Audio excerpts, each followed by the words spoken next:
Oh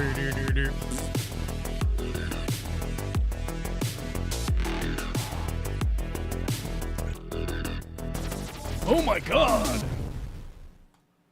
Oh my god, it's button time! Oh my god, he's pushing. Oh, what's going on with my collar? It's shooting up.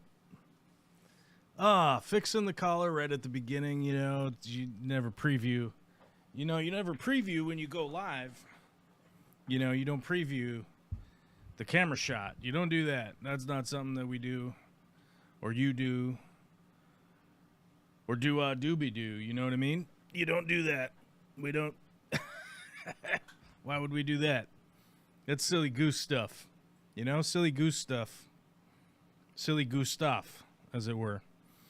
Welcome back, everybody. It's a beautiful, crunchy 49 degrees Fahrenheit. What do we need to look it up? What's 49 in Celsius? Let's guess. 8? I'm going to guess 8.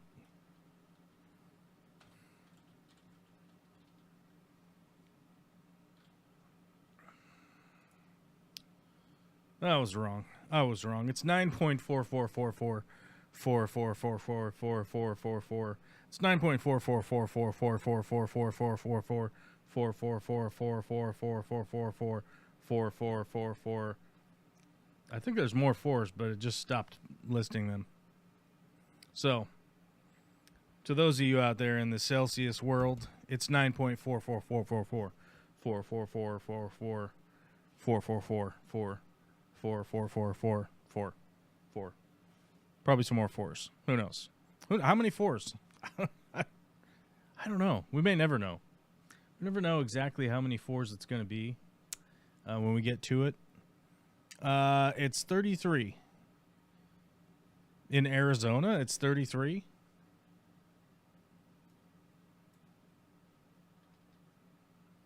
$33 Celsius or Fahrenheit?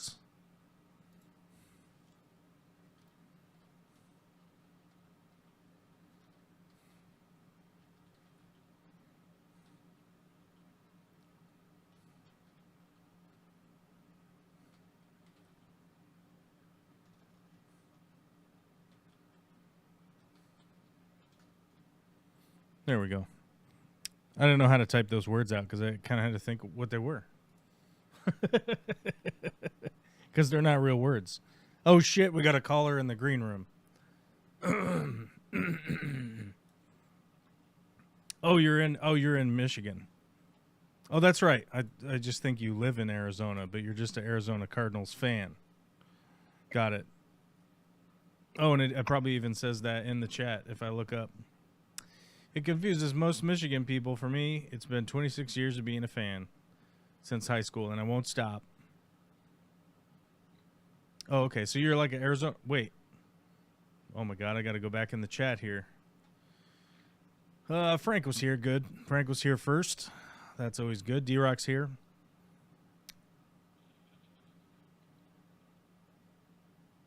Not quite what I was hoping for this week, but okay. I had put in a request in Discord, no biggie. Wait, there was a request? What was the request? Topic, no biggie. Please. This is how to fight both overload and survive the coming crisis for the live stream. We need motivation. I can't ask for hope. I don't have it in me to even imagine it. Well, you probably have it in you, I think. We're down to a weekly group that knows the shit is hitting all fans. The alarm is constant in brains for this live stream group. Can we pivot from amplifying the alarm to discussion of survival, to planning for the other side of the storm, reactive to proactive? I don't know if it will draw more viewers, but I can't help but want to have the discussion. Feel free to tell me to fuck off. I'm always free to do that, so I don't need permission. I know it's your show. I'm just desperate to see people act. Okay. And then you post some links here. I did. Let's see. Now with the death of Iran, the greatest enemy of America is the radical left, highly incompetent Democrat party. Thank you for your attention on this matter. Well, I mean, that's from a brain-diluted, fucking watered-down orange turd living in our White House. So obviously not true. First they seized the crayons, now they block the video calls. Trump admin expands censorship of child detainees at Dilley concentration camp after viral Miss Rachel video. Well, that's reactionary. You said don't. You said stop being reactionary, but these are both reactionary posts, m'lady. Those are what we would be proacting against. But okay, that's fair. No, you said you wanted to be proactive, not reactive. That's this dipshit posts some shit on his own Truth Social fucking bullshit website, and then we're supposed to react to it. They're blocking video calls because of Miss Rachel, the viral video from Miss Rachel. That we would be reacting to that. And the Iran war could collapse the United States in the next 6 months. We'd be reacting to. I'm sorry, these none of these are proactive. If we want to get proactive, we need to start talking about. We need to start talking about things that don't interrupt me. I'll let you talk in just a second. If we want to be proactive, we got to talk about taking initiative on things that we can and cannot do and affect within our daily lives. So, the first thing that we got to do is take care of our P's and Q's, right? We got to say please and thank you to our wives and spouses and just let them know thank you. We can just appreciate the regular helpers, just the regular helpers in our lives. We could do that. Then we could also take 10 minutes out of our day to turn off all of our electronics and meditate. And here's the topic of the meditation. You just think about breathing for 10 minutes. That's it. You just shut your eyes and think about breathing. You breathe in, you breathe out. That's it. That's all you do. You do that for 10 minutes and just have 10 minutes of sanity. 10 minutes of acting like a caveman, just sitting and breathing and not dying. That's all you got to do that. Now, the other thing you got to do is try and get in your steps. Okay, we got to try and get in our steps in the day. Doesn't mean you got to go 400,000 step mark or whatever the fuck, whatever weird crazy stuff is, but we just got to go and do our steps in the day. And we can do those things. Those are all things that we could all do to just take care of ourselves a little bit. Now, if we want to talk about on the political front, the first thing that is available to every single person is not only the phone number, but the email address of your local representative. And all you have to do is go on to the google.com and Google up yourself some who the fuck is my representative and put in your zip code. That's all you got to do.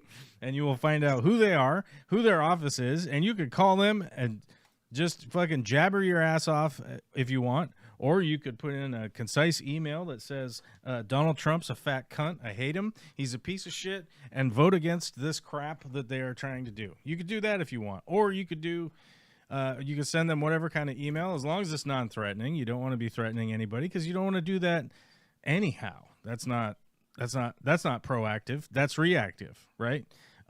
So those are some simple steps that you could take every day to remind your local representative that, hey, we want this. You could take 10 minutes out of your day to just fucking calm your nervous system in the way that we know works. It's non-religious. It's 100% secular to just sit and think about your breathing for 10 minutes. That's fine. You don't have to have any kind of spiritual fucking guidance or gurus or any of that kind of shit. You can just set a timer and go, I ain't going to do shit for 10 fucking minutes except sit here and think about breathing in and breathing out. That's all I'm going to do. And then the timer will go off and you'll be like, oh, look what I did. You didn't really do, you actually did something by doing nothing, which is crazy. It's crazy.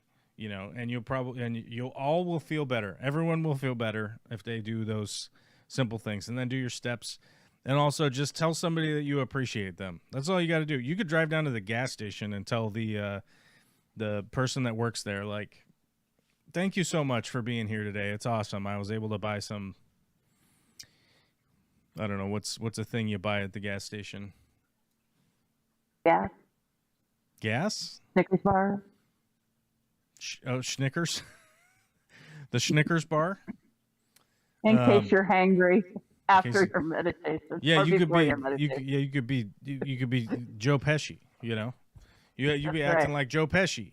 What's going on? You need a Snickers bar? I need a Snickers bar. You need to power up with a Snickers break. Yeah. So those are all things that you could easily.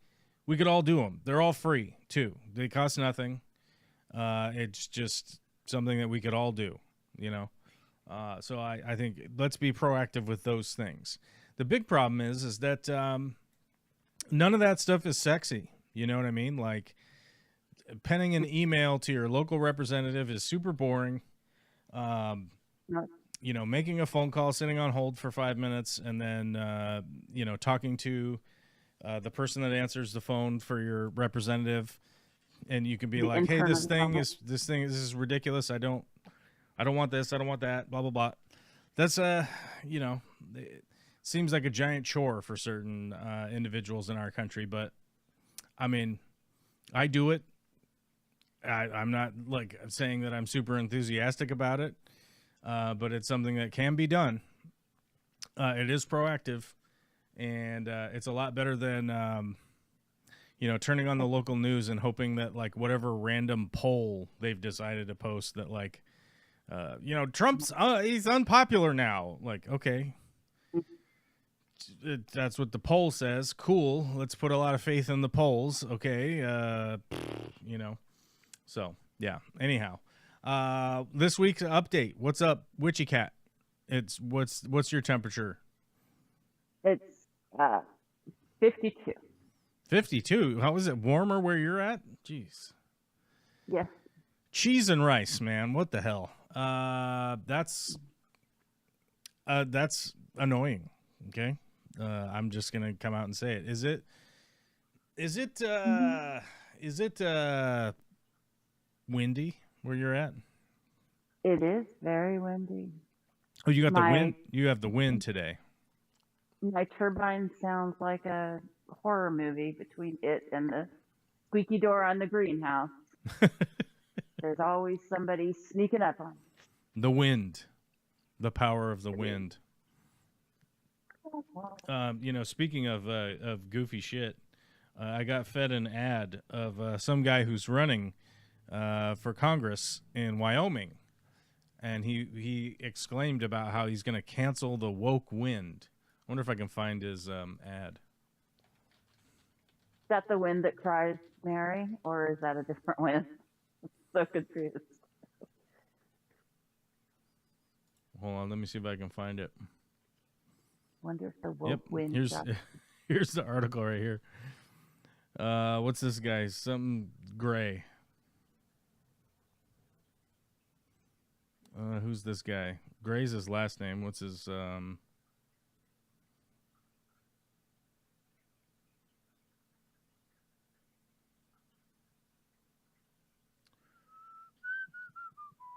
Who's the guy? Like, tell me who the guy is.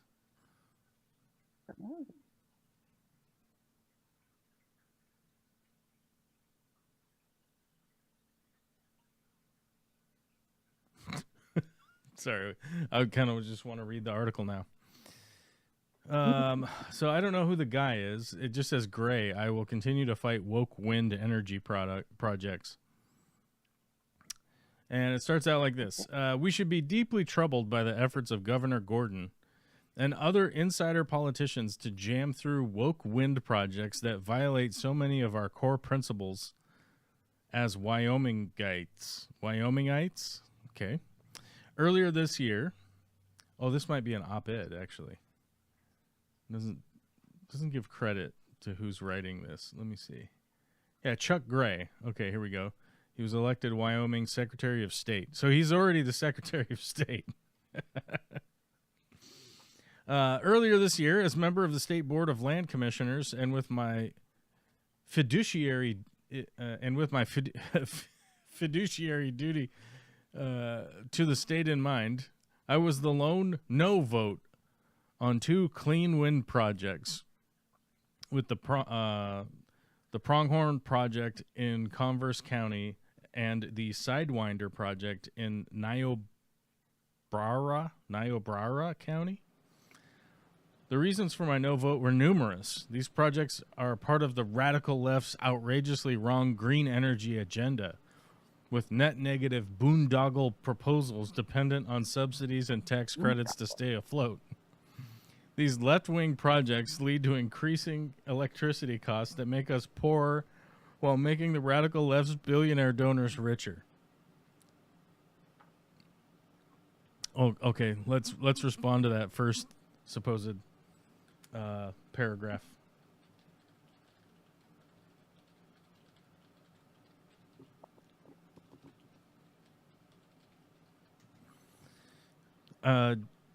Just the federal fossil fuel industry, federally, is already subsidized. Tax breaks and incentives total roughly $31 billion to over $350 billion annually for the oil companies.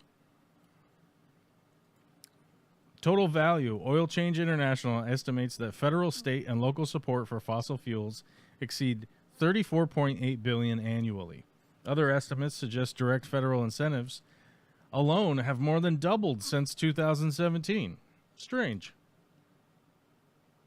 International subsidies. The U.S. tax code also provides benefits for oil and gas projects abroad, with the FACT Coalition estimates to be worth nearly $75 billion, right?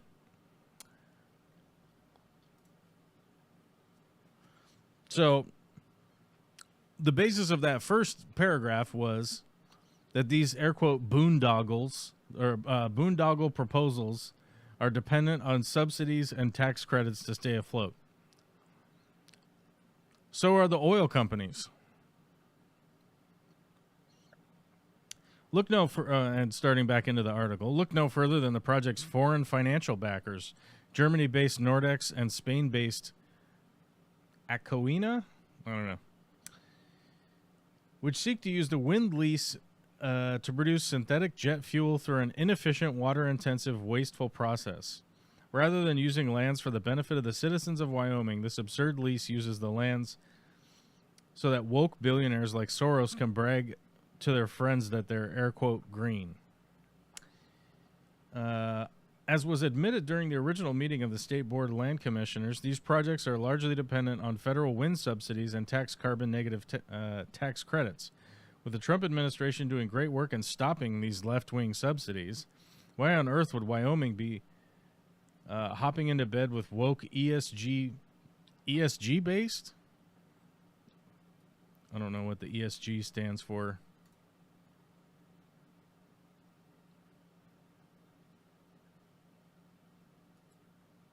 Oh, the environmental, social, and governance criteria. Okay, going back to this wacky article. ESG-based companies driven not by free market forces, but by the Green New Deal agenda. Ooh, the boogeyman.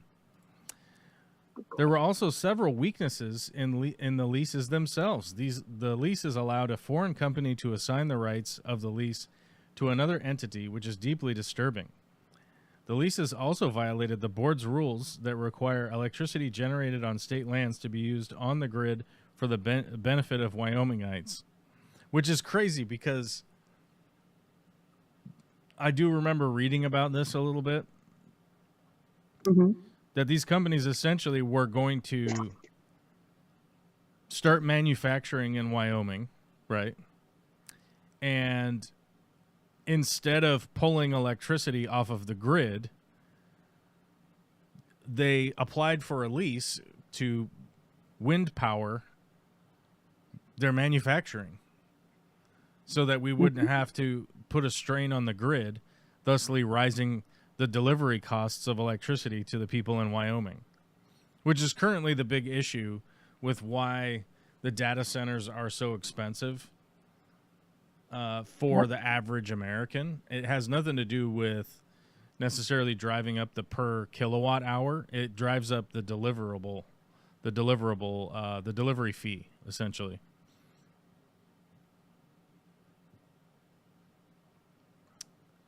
I'm going to continue down a little bit in this article.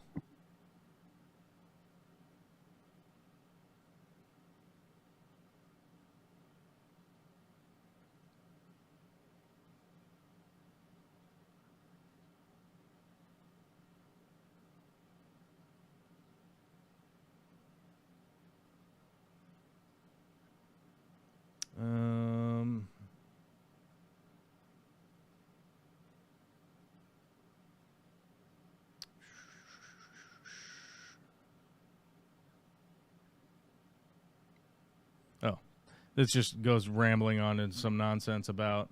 Luckily, Wyoming citizen Mike Stevens decided to sue to challenge these leases.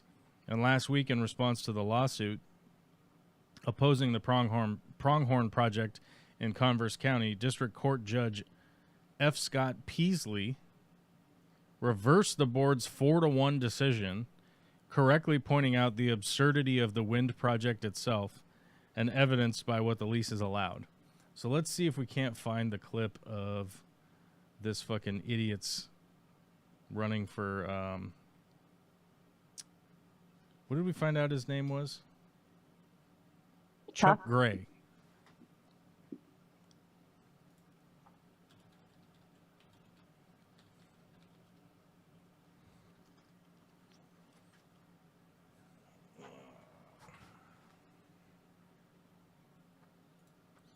Let's see if we can't find his video. Oh, here it is. Here it is. I found it. Story of the week after. Go ahead. What? Oh, I was going to say, I too have a goofy news story of the week when you're done.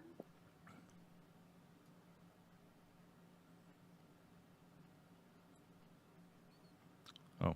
Are disgusting. Okay, here he goes.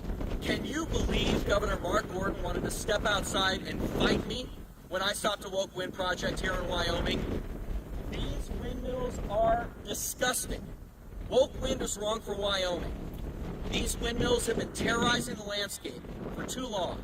And as your next member of U.S. Congress, I'll make sure that they'll be gone. Terrorizing. Can you believe Governor Mark Gordon wanted to step outside? And it's like the very first comment, standing in front of a wind turbine on the fucking windiest day ever might not be the best way to send your message. Which is like, it's so goddamn windy out there. And then the claim here, these turbines have been terrorizing the landscape. The windmills have been terrorizing the landscape. The trees I all don't ran know. away.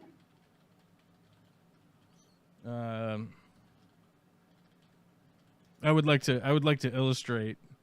I have a great illustration here as to how like the windmills have been terrorizing the landscape. Hold on, I gotta find the actual piece here. Okay, here it is. And by the way, I want you guys to just hold on to yourself for just a second. This is going to be terror inducing, okay? Just so you guys know. I mean, the terror of this image right here.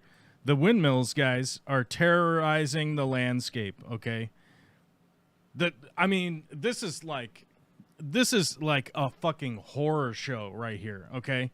Like, this is like horror films hope to capitalize on this. I mean, like, Freddy Krueger is like, well, guess what I'm putting in my next movie? You know, we're putting this in there, you know, just to terrorizing the landscape, the windmills, you know.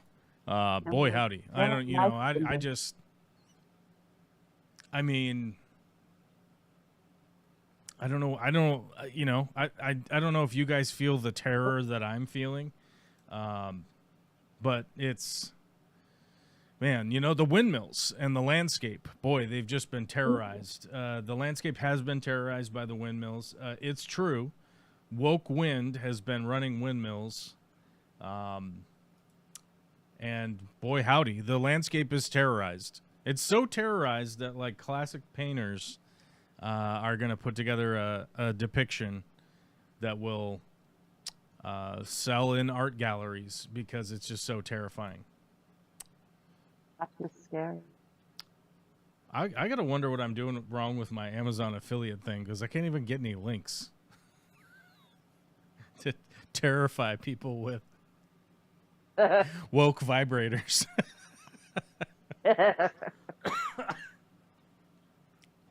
And it just keeps saying it's an excluded product. I forget. Did I have to do something before? Did I have to do something before? Did we figure that out?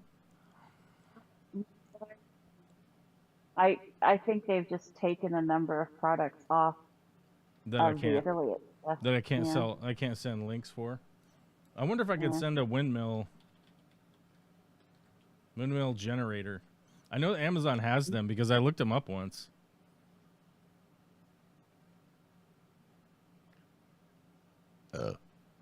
Excuse me.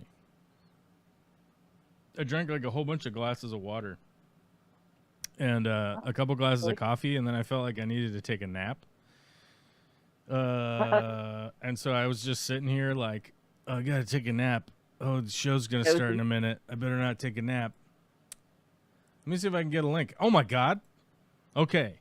So those of you that watch the show here, in case you feel like you want to buy your own windmill generator, this is an Amazon affiliate link where we will get basically a commission if you go through that link and you buy stuff on Amazon. There you go. You can go buy your own 13,000 watt wind turbine generator and terrorize your landscape. Your landscape will be terrorized. Also, your things will be electrified. So, 2 forms of terror just coming at you, full steam ahead. As they like to say in Jurassic Park, hold on to your butts.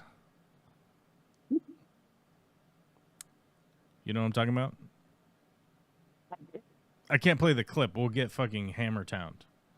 We'll get fucked. Badly. Not the good way. I just reminded myself that I need to buy a tile picker-upper because I have to tile 2 showers this week. Which I imagine would be a super fun YouTube video to make. While I cuss at tiles a whole bunch. And cut tiles with my tile saw. You know what I mean?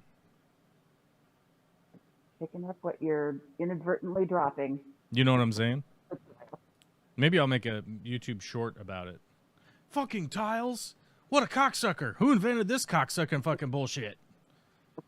YouTube short. Hot and fresh. No idea. Maybe yeah, maybe no. I see your woke wind story, and I raise you teleporting to Waffle House. Link in the green room chat area for your. Oh, I saw the something about teleporting to the Waffle House. I saw something about this. Let's see. It is there for you. Visit site. Let's go to the site. You know what I'll do instead of just reading it off to you guys. You know what I'm going to do. I'm going to show you where I'm at in the article. How about that? Awesome. But I have to close all this pop-up stuff first. There we go. Top U.S. FEMA official claims to have teleported to a Waffle House before. Teleporting is no fun, Greg Phillips. From Greg Phillips. Greg Phillips. Teleporting is no fun. Is that the end of the quote? They forgot. Well, I guess maybe they're doing the single quotation. Okay, teleporting is no fun. Greg Phillips, picked to lead FEMA's Office of Response and Recovery, has said on a podcast. Okay, before I read this article, I'm going to say I think what he's saying is that he gets blackout drunk and shows up at Waffle House. Am I close? No alcohol is mentioned in the course of the story. Okay, we're going in. A far-right conspiracy theorist turned high-ranking official at the U.S. Federal Emergency Management Agency, otherwise known as FEMA, claims to have once teleported to a Waffle House. Greg Phillips, who in December was appointed to lead FEMA's Office of Response and Recovery, has spoken on multiple podcasts about being teleported against his will, CNN reported on Friday. On a January 2025 podcast appearance, Phillips claimed that his car was lifted up while he was driving and transported 40 miles away into a ditch near a church. And in another instance in the same episode, Phillips said he was teleported 50 miles away to a Waffle House in Rome, Georgia. CNN detailed in a deep dive into Phillips' past public statements. Quote, I was with my boys one time, and I was telling them I was going gonna go to Waffle House and get Waffle House, and I ended up at Waffle House. This was in Georgia, and I ended up at Waffle House like 50 miles away from where I was. Phillips said in the podcast Onward, co-hosted by right-wing activist Catherine Engelbright. Phillips added, and they said, "Where are you?" And I said, "A Waffle House." And "A Waffle House where?" And I said, "Waffle House in Rome, Georgia." And they said, "That's not possible. You just left here a moment ago." But it was possible. It was real. But Phillips did warn about the dangers of teleportation. "Teleporting is no fun," he said. "You know it's happening, but you can't do anything about it. And so you just go with the ride. And wow, what just an incredible adventure it all was." Waffle House is an iconic U.S. diner chain known for being open 24 hours a day, 365 days a year. Craig Fugate, who led FEMA under Barack Obama, once said that Waffle House can provide insight into the level of seriousness of disasters. "If you get there and the Waffle House is closed," Fugate said, that's really bad. That's where you go to work." Okay, well, yeah. That's actually just a kind of a fun quote, right? Right. FEMA, which is overseen by the Department of Homeland Security, is the top U.S. disaster response and preparedness agency. As the director of FEMA's Office of Response and Recovery, the largest of the agency's divisions, Phillips is tasked with making recommendations on whether federal disaster declarations and aid are needed. On other podcast appearances, Phillips suggested that both COVID-19 and the vaccine for it were designed to kill people, and also claimed that that Department of Homeland Security officials were, quote, planning the next assassination attempt of Donald Trump after a failed attempt on the U.S. president's life in 2024. FEMA told CNN that inquiries about Phillips' statements were so silly it's barely worth acknowledging. DHS, FEMA, and Mr. Phillips are focused on the critical mission of emergency management and ensuring the safety of the American people, the agency told CNN. Many of the comments cited are taken out of context or represent personal, informal, jovial, and somewhat spiritual discussions made in the context of barely surviving cancer in a private capacity prior to his current role. Blaming it on chemo rather than alpha. So it's supposed to be chemo? That's what I can infer from that sentence is the cancer made me stupid, I guess. I don't know. Is it Greg with 2 G's? It is Greg with 2 G's. Whoops. Now, I could see being teleported from a Waffle House. Because God knows if a vortex was going to open somewhere, Waffle House seems the logical place. But to a Waffle House, when it was your end goal anyway, seemed just sort of silly. Oh, you can't read this article. You got to be a subscriber. Okay. Maybe the woke wind blew up there.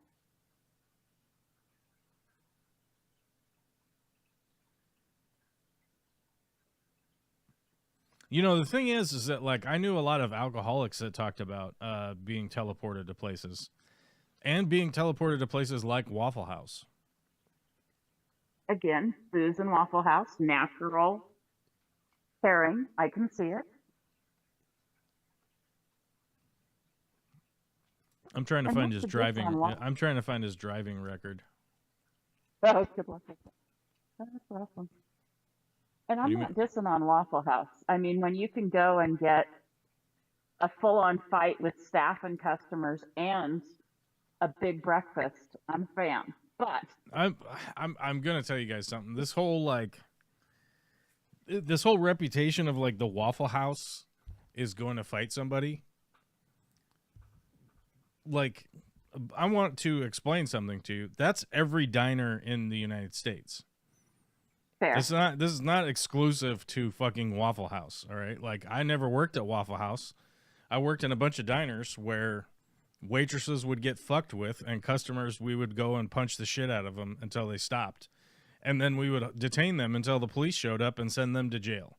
It's not a mystery. 24-hour diners, it's 3 o'clock in the morning. There's no one there to help you. There's no one around to help. Okay. And if one of your coworkers who you've been working with fucking, 5-6 shifts a week, who you've probably become friends with, you probably are at the very least on a personal, them basis, right? Like maybe you aren't even friends with them. But you know them. There's somebody you know. And at 3:38 in the morning, some fucking creep customer with vomit on his shirt already, clearly has gone through whatever tonight, let alone the rest of their life, decide suddenly they're going to play a little grab ass with the female that you work with. Like, that ain't happening. Somebody's getting fucking bonked on the head, Like, someone's getting the blackjack to the dome, you know what I'm saying? Like, someone's getting the blackjack out from under the counter and fucking hitting somebody over the head with it, if you catch my drift. Like, there's no one there to help you. There's no one there. There's no one around to help you. You have to help yourself, right? I used to work at a 24-hour diner that is completely different than it used to be, but to give you the idea, it was a 24-hour diner, and we had an open kitchen, and the place was just littered with fucking drunks and people smoking cigarettes 24 hours a day. Greasy spoon as a greasy spoon could get. And this kind of shit would happen 1, 2, 3, 4, 5 times a week. Okay? Oftentimes, not super violent, nothing, insane would happen. But there were definitely like rough and tumble interactions on a regular basis, because that's your clientele, right? The clientele of people that come in at 2 o'clock in the morning, 2:35, because they got kicked out of a bar somewhere, hopped in a taxi cab, and took a taxi cab over because they want to eat pancakes and eggs and waffles and omelets and all this shit. They think it magically sobers them up. It doesn't. They just eat a bunch of food and then probably feel worse in the morning, having taken in like a ton of greasy calories. I don't think it's helping them, but that's what drunk people do in the middle of the night. They're like, you know what we got to do? We got to keep partying somehow, and all the clubs are closed. And so let's go color. The thing is that there's not a lot of greasy spoon diners that are 24 hours that are a chain, right? You got to think Sherry's, Denny's, Sherry's. IHOP back in the day. IHOP used to be 24 hours, but they wanted to stop having to punch their customers at 3 in the morning. So yeah, I mean, and just to imagine to yourself that like somebody's not wearing a Waffle House outfit, they're just wearing a Denny's outfit or whatever, and it's like, but Waffle House has this very special reputation because as pretty much prescribed in the United States of America, the Waffle House is mostly in the South. And the people in the South wholeheartedly believe, A, they're the most intelligent, the best at everything. For whatever reason, the South thinks they're number one. They think that the Civil War was brought against them for some reason, even though they're clearly the instigators. These people are brainwashed into thinking the South is the best. And so when the internet comes around, they got to telling you all about how the Waffle House is the toughest of them all or whatever. And it's like, I got news for you, dude. all those other people working at all those other 24-hour diners, they're all equally as fucking crazy as the Waffle House people. It's all the same group of people. And I'll tell you this much, because I know for a fact that when the overnight workers get off, right? They get off shift at like 6 or 6:30 in the morning. The bars open back up so that all those people can go drink in them. And I'll tell you, we all knew which bars those people were all going to be at. Mm-hmm. So we would go to a bar, and it would be like our staff, like two different Denny's staffs, right? Like the Sherry's staff workers. There was the Hurricane, like the workers from the Hurricane. Yep. You know, you go down the list. It's like all the late night, you know, the cooks, the bus boys, the dishwashers, the waitresses. You know, they're all at the bar having a drink. We're all at the same bar, you know, because it's like, oh, we're all the graveyard workers, and yeah. So it's kind of one of those things. Hill, it's the Mecca. If you're down on the town, it's the 5 point.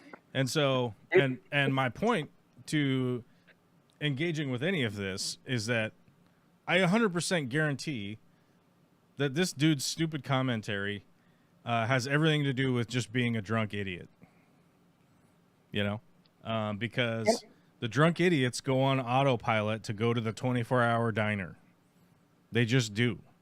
That's American culture 101, if you want to know. You know, and it starts in the college years, right? It starts in the college years, and it continues on with, you know, jackasses that keep drinking for the rest of their lives, because we'd have all walks of life coming in the middle of the night. Yeah. So it's, you know, I think if, you know, where my analytical brain goes is that this guy probably has a drinking problem and drives to places. And he's like, oh, look, I've teleported. Like, okay, dude, like, so your car lifted off the ground, was flying through the air. No one else noticed this. In the article, it says he ended up in the ditch in one of them, which is pretty. That was the first one. Which is pretty typical of like what people do when they're intoxicated when they're driving a car. He almost made it to church. He was close to the church. It says, quote, first paragraph. Phillips claimed his car was lifted up while he was driving and transported 40 miles away into a ditch near a church. Maybe it was the rapture. Maybe he was almost raptured that day. Well, I'm just saying that, like, so the rapture just came to the one guy, the one time. Yeah, they changed their mind. Never mind. Like, oh, fuck it. We're not taking these guys. No, and I mean, I'm saying that, like, if somebody makes an absurd statement, we have to bring into account Occam's razor, right? Like, what's the most plausible answer here, right? That's right. Somebody gets teleported through the sky into a ditch near a church, or does somebody like fucking fall asleep at the wheel and end up in a ditch 50 miles away? Does somebody black out while they're driving a car and wake up in a Waffle House parking lot? Or is it like fucking space aliens lift them up through the sky and drop them off at the Waffle House, right? You know, Occam's razor says that, like, there's an intoxicant involved in whatever this fucking bullshit story is. You know, and I just, how is that guy going to be leading FEMA? That's the bigger question. But that's the reality of the Trump administration. It's like, get the most, get the most ridiculous person to take over these politically appointed positions. Like, and the Heritage Foundation highlighted this in Project 2025. It's part of 2025. That's what they're doing. It's part of Project 2025. There you go. Let me rephrase that. And it's what they're doing. The only test is are you going to be loyal to Donald Trump to a fault? That's it. That's all the metric is. That's all the measuring stick for being appointed to one of the biggest agencies in the United States. That's it. So, like you said, should we be proactive or reactive? Hard to say. Hard to say if because we have to react to the fact that, like, this guy was even brought up as the guy. And we typically haven't had to deal with this level of crazy bullshit. I know that, like, the United States propaganda machine runs overtime, and it has been for decades now, but the level of this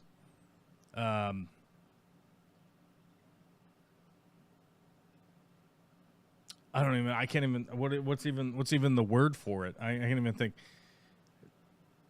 The level of treason that is coming out of the White House on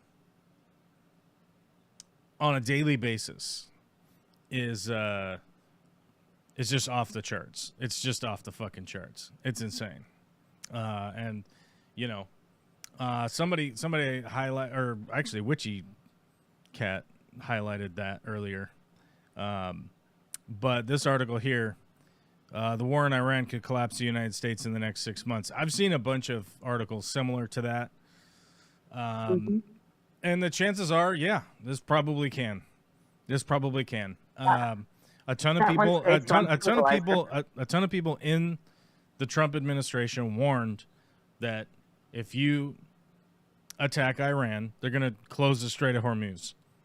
And that's what they're doing. I believe today they announced that, like, if you give us $2 million cash, we'll let your boat through. I don't know the validity of that statement. But it's probably something along those lines that, like, okay, well, if you bribe Iran, we'll let your boat go through. That's probably going to be the only half measure that Iran will let happen. Because they certainly weren't in talks with Trump despite his flamed out message.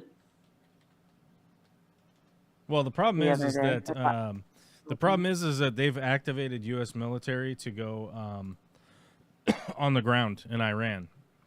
And I don't care how much you think the United States military is the greatest military that's ever militaried or whatever. It still takes time to do that. The earliest estimates are to have boots on the ground in a week. The realistic estimates are, what day is today? We're going to figure out. Today is the 23rd. So they started moving on the 19th. So the more realistic estimates are probably April the 3rd. April the 3rd to be on the ground. So actually, this is a report out of Tehran. Iran has decided to charge some vessels $2 million, approximately whatever, to pass through the Strait of Hormuz in a bid to leverage its control over the global shipping choke point amid its ongoing war with the U.S. and Israel.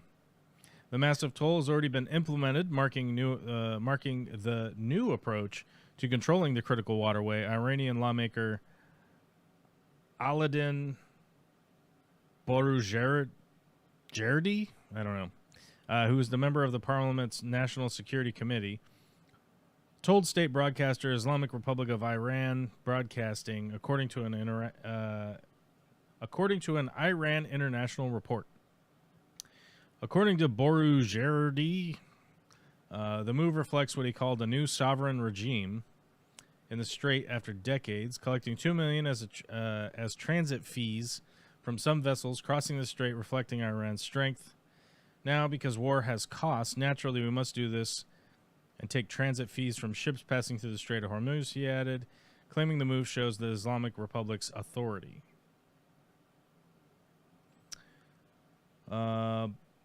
Borujerdi's remarks followed U.S. President Donald Trump's warning last week that the United States could target Iran's power infrastructure if the strait is not reopened within 48 hours. Trump has said if Iran didn't open the strait, the U.S. would destroy its various power plants, starting with the biggest one first, which, by the way, is abject war crime. That is only a war crime, period. There's destroying power infrastructure is a war crime. The Iranian lawmaker referred to Trump's threat, saying Israel's energy infrastructure would be within Iran's reach and could be destroyed within a day. Okay. Iran's President Masoud Pezeshkian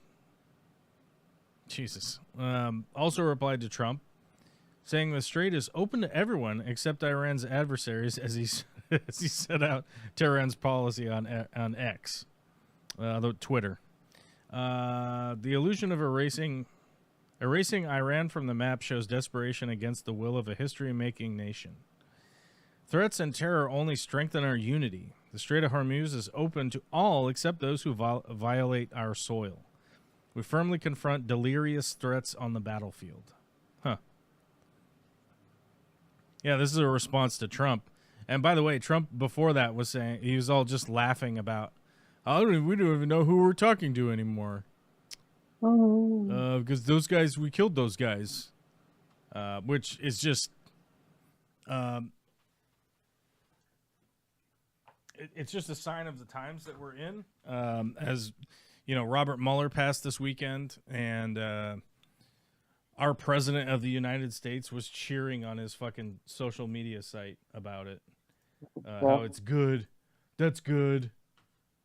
You know, and that's the funny thing, because I don't know how many people on the right, these fucking Trump supporting Neanderthals, were crying every day because some people said that they were happy that Charlie Kirk died. You know, the YouTuber Charlie Kirk, and they decided to name some roads after him. Did you see that? Yep. Oh, yeah. And they wanted to do a day. They didn't want to do. They did a day of remembrance for Charlie Kirk, the YouTuber, when he died. But a guy who served the United States for 50 years longer.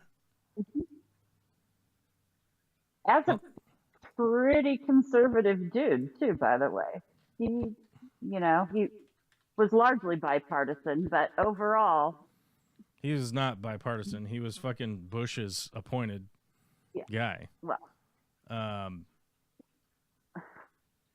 mean, I don't know. I mean, he might have been bipartisan to a degree, but the position is supposed to be. But yes, I agree. Yeah, but I mean, he was a conservative that was appointed by Bush.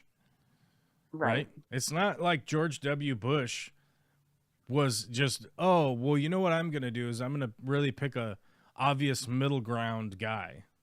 The fuck? I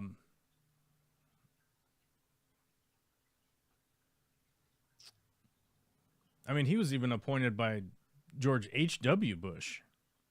Yeah, he was George H.'s. Yeah, who was not a bipartisan guy. Yeah. Let's see. All I wanted to know was like how long did Robert Mueller? How long did he serve? 2 administrations? Pardon me? 2 administrations, I believe. No, 3 administrations. But he also was a soldier before that. So, I mean, 50 years? Yeah, 50 years. Bronze Star, Purple Heart. 1968 to 2019. Yep. Wait, is that 60 years? That's like 60 years. That's 60, right? Whatever. Still? I mean, he served the country for 60 fucking years. That's a pretty big deal. Whether you like it or not. Right. I wasn't necessarily a huge fan of him, as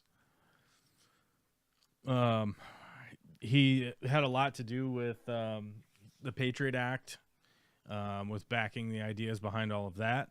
If you think that's bipartisan, No, I don't. he think that's also he is the guy who, yeah. On March 2004, while Attorney General John Ashcroft was hospitalized for gallbladder surgery, Deputy Attorney General James Comey received a call from Ashcroft's wife informing him that the White House Chief of Staff, Andrew Card, and White House Counsel Alberto Gonzales were on their way to Ashcroft's bedside to seek his approval for renewing warrantless wiretapping program under the Terrorist Surveillance Program, which the Department of Justice had ruled unconstitutional. Ashcroft refused to sign. The following day, the White House renewed the program anyway. Mueller and Comey then threatened to resign. After private meetings with Mueller and Comey at the White House, the president agreed to modify the program to address the concerns raised by Mueller, Ashcroft, and Comey. Mueller was inducted into the Ranger Hall of Fame in 2004. Yeah, as directed, Mueller barred FBI personnel from participating in enhanced interrogations conducted by the CIA. At a dinner, he defended attorney Thomas Wilner, who had been criticized for representing Kuwaiti detainees, blah, blah, blah. So, like, yeah, once again, it's like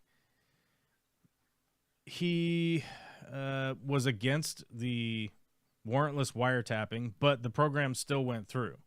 So basically all they did was they required a I forget exactly what it's called, an administrative warrant as opposed to a judicial warrant. What's that? No, you were going there. Go ahead. Sorry. Instead of a judicial warrant. So it didn't actually have to get approved by a judge. So it's like it's just warrantless wiretapping. Like, that's all that it was. It was like, oh, you filed a piece of paper. Okay, good. Now we're good. Okay. Did anybody review the piece of paper? No, you don't need to. Okay. Cool. I mean, yeah, so it's like, I mean, I'm not somebody out here to, like, celebrate this guy's run in,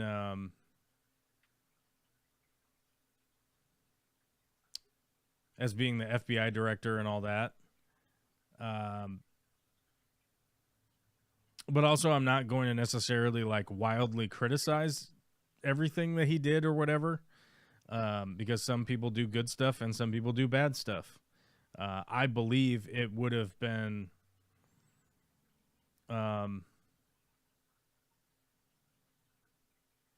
like this is what would have made his career. Being the FBI director in 2001. Like, this is what would have made his career. None of this being the special counsel, like, that's all fine and dandy or whatever.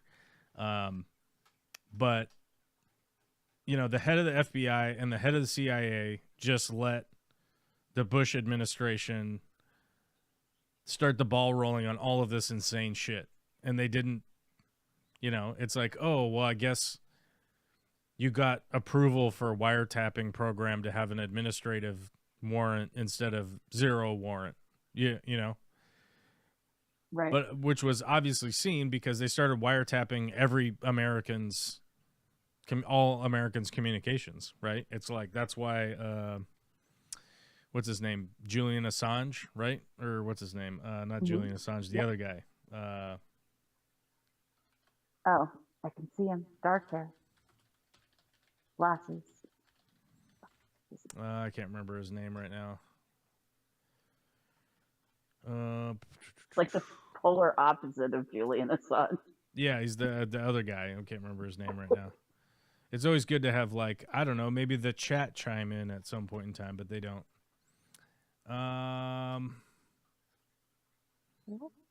The WikiLeaks guy.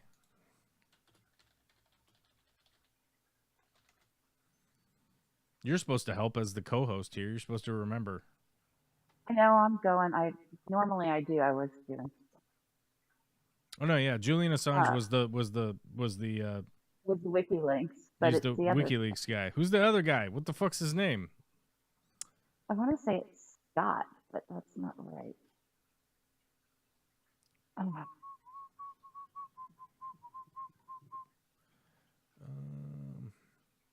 Well, there's Chelsea Manning,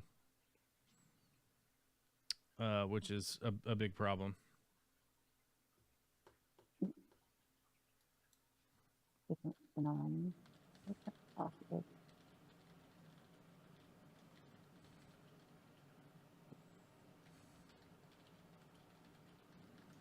What the fuck is his name? Edward Snowden. God damn, that took forever. There we go. Noted. There it is, Snowden. Yeah, fuck, I could not remember that guy's name. I'm like, I could see this stupid image of his dumb face. Oh, he was at the NSA. That's why. Yeah. I'm like, God damn. I'm like, I'm looking up the FBI. I'm like, okay, I'm getting Julian Assange. I'm getting this, you know, I'm like, getting Chelsea Manning. I'm getting all these people. I'm like, what the fuck? Who's the guy? They made the stupid movie about him. Who was in that stupid movie? That one I don't know. What was that movie? It's Joseph Gordon-Levitt. I love Joseph. Played him in the movie. Who, like, I really have enjoyed a lot of Joseph Gordon-Levitt's work over the years. But he has gone way off the deep end. Have you seen his, like, he's attempting to overturn Section 230 protections? Yeah, I missed that. Have you missed that? Oh, Okay. he's like spearheading it. He's like the face of it. Okay. Which is absurd because it's like if you overturn Section 230 wholeheartedly, it's like YouTube just goes away. Twitter would go away. Instagram would go away. TikTok TikTok would go away now. Yeah. Captain Wynn says it's not U.S. politicians waging wars per se. It's the people who bought them all. Okay, then who are those people, if that's the case, right? If being the president of the United States is not an important position, right? If it's not, then why would they just allow Trump to have it? I never get this. I never get the because they can never they can never actually like point out these rich, influential people that are more powerful than the U.S. government, right?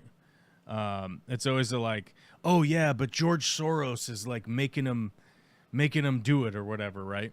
And while I wholeheartedly agree that billionaires shouldn't exist, billionaires shouldn't exist because one individual person has zero use for that level of wealth.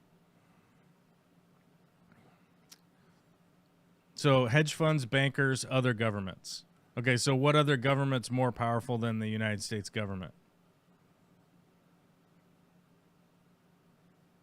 What hedge funds? What bankers? Trump isn't a puppet. He's an independent fucking whack job. Like, he is a whack job that became popular enough to get elected president. Simple as that. And he's insane and wants to stay out of jail. I mean, he wants to stay out of prison. Like, his motivation isn't some billionaire, like, holding the gun over his head or whatever. Like, there's no shadowy cabal, like a puppet master doing something for him. He wants to stay rich, and he wants to stay out of prison. Simple as that. The one that bought them, Israel. Okay. How did they buy the U.S. government? That's what this question always comes down to, that people in the chat or people just can't answer, right? It's like, it's super convenient to say, oh yeah, there's like this shadowy cabal somewhere, right?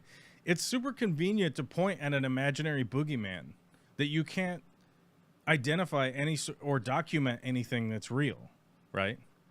It's like earlier when we were talking about that dude that claims he was being teleported to fucking the Waffle House, right? It's like, it's super easy to go, well, I don't know, I was teleported and I was flying through the sky, right? And it's like, you can't directly invalidate this guy's statement, right? Like, Right. okay, I've never seen gotta prove anything negative. teleport. I've never seen a car fly through the sky for a prolonged period of time. I've seen them go up in the air, you know, like off a ramp. You know, Evel Knievel was pretty good at it, right? But they don't go 50 miles away and land somewhere, right?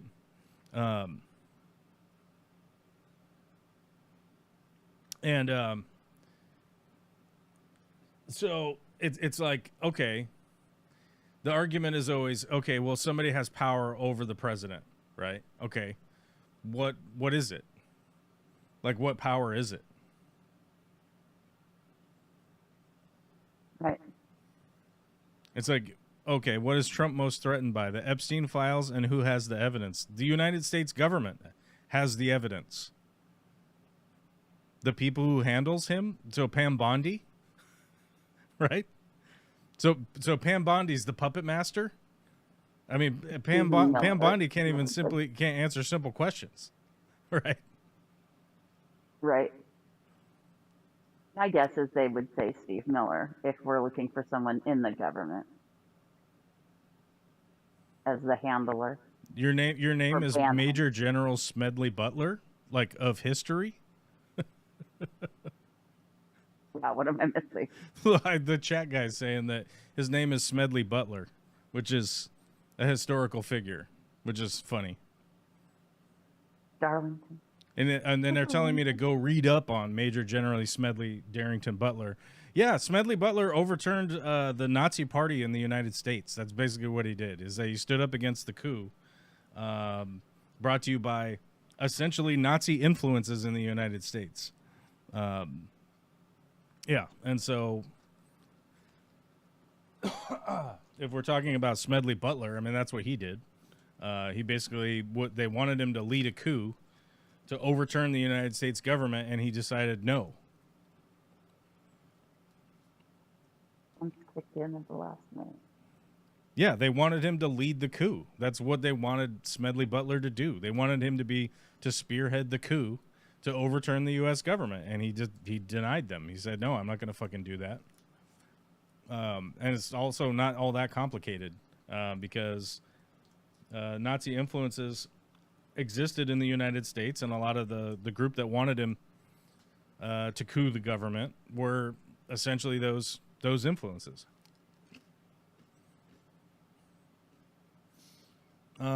According to Trump, Jake Paul will be one of the political untouchables soon.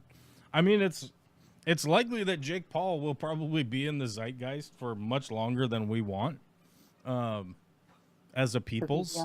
And I say that as a peoples is just like humans that live on the planet. Like 99.9% of the humans on the planet would prefer Jake Paul to retire to, where does he live now? Puerto Rico or something? Just retire to Puerto Rico and just stay there and just stop doing anything. It would be the most beneficial thing. But he's going to continue to push the buttons of every single person until the dramatic downfall comes. You know, it's basically what's going to happen. But it's likely going to be brain damage induced. You know, him and his brother are super late into their supposed boxing careers, and they're probably doing way more damage to their brains than they expect or think is happening. I'm well acquainted with who Smedley Butler is, and if you want to try to write his biography in the chat, I mean, feel free. But you're preaching to the choir. I've definitely listened to Smedley Butler's. What is his book? Let me go find it.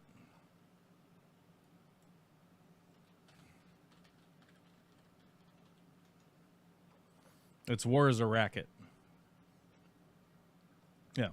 If you guys are super interested in Smedley Butler's book, I got you a link here where we'll get a commission if you guys decide to buy it off of Amazon. I don't necessarily advise buying anything off of Amazon, but if you're going to, we should get to advertising. Right. We should get to advertising 30 cents or whatever the fuck it is. But yeah, if you want to read Smedley Butler's book, it's I don't even know if it's a book. I guess it's like his long ass speech that he gave, which is generally like a lot of orators used to do it that way, especially in the 30s. But you can look that up, and then if you want to go down the yeah, you mentioned Jonathan Catt's books, The Gangsters of Capitalism. This is a decent book, but it's also, it's also littered with a lot of, the winning sides telling the story, right? And a lot of stuff does get lost to history, generally speaking. What's that? As I say, revisionism. Yeah. I mean, a lot of the actual history gets lost, It's just Right. how the world works, right?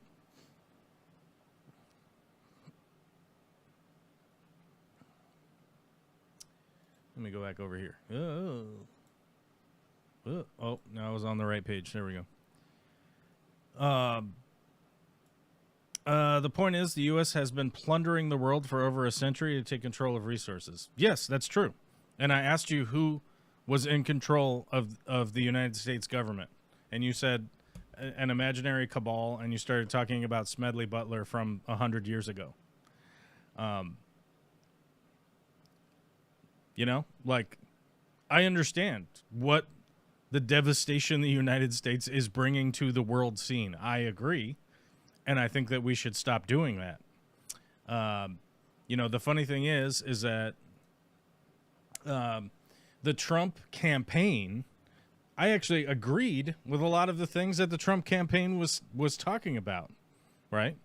That America first is a good idea, that we should stop spending insane amounts of money abroad, having fucking military installations in every goddamn country in every corner of the map, sending $9 million worth of condoms to a country in Africa is a worthwhile spend, in my opinion, because it stops spreading disease. It helps slow the spread of disease. That's a good spend. Spending $400 million to have a military installation on an island. Where's the atoll? Where the fuck is the atoll at? Let me find it. Military atoll in the Indian Ocean. I can't remember the name of it. Diego Garcia. So why don't you go look up Diego Garcia sometime? This is an island in the Indian Ocean that is it's just a military installation. It's just there to facilitate the military. That's it. That's all it fucking does. Yeah. Here you go. There's a total of 2,400 people on the island, 396 Joint Forces military, and 2,000 DoD civilians and contractors. That's it. That's the only people that live on this island. Right? Not cool. That's all it is. That's all this Diego Garcia is. That's it. That's all it is. The military stops there. They fill up. The GIs get out and they run around the island for a little bit, and then they get back on the fucking boat. And they leave. It's like that's the only reason on this island, right? There's a golf course, mess hall, whatever the fucking military calls the church. I forget the name for it. Yeah, that's it. A turtle. They have a picture of a turtle. Yeah, You know, the United States has over 800 military installations around the world. Could it be 200? How about close 600 of them?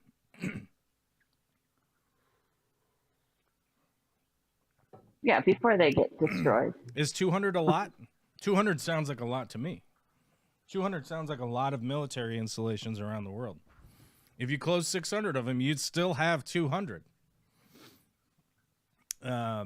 Yeah, I mean, when it comes to the idea that Trump was selling people, was America first, I'm like, yeah, that sounds good. Let's do that. Stop spending fucking $1.7 trillion a year on this goddamn military. Because you spend $1.7 trillion a year on the fucking military, you think, well, I better use it before we lose it. Woo, woo, woo, woo, woo.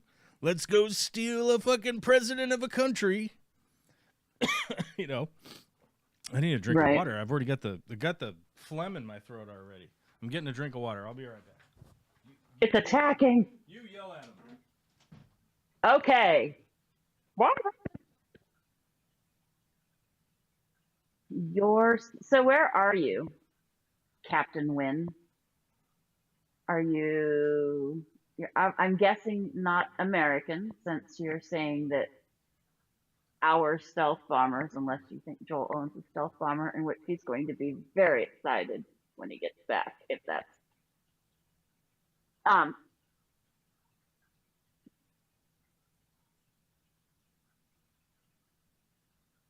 yes, where are you? I'm curious.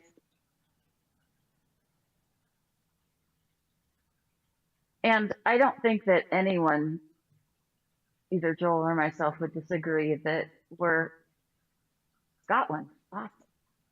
That we have been, as a country, bullies. Aha, he's back. I needed the water.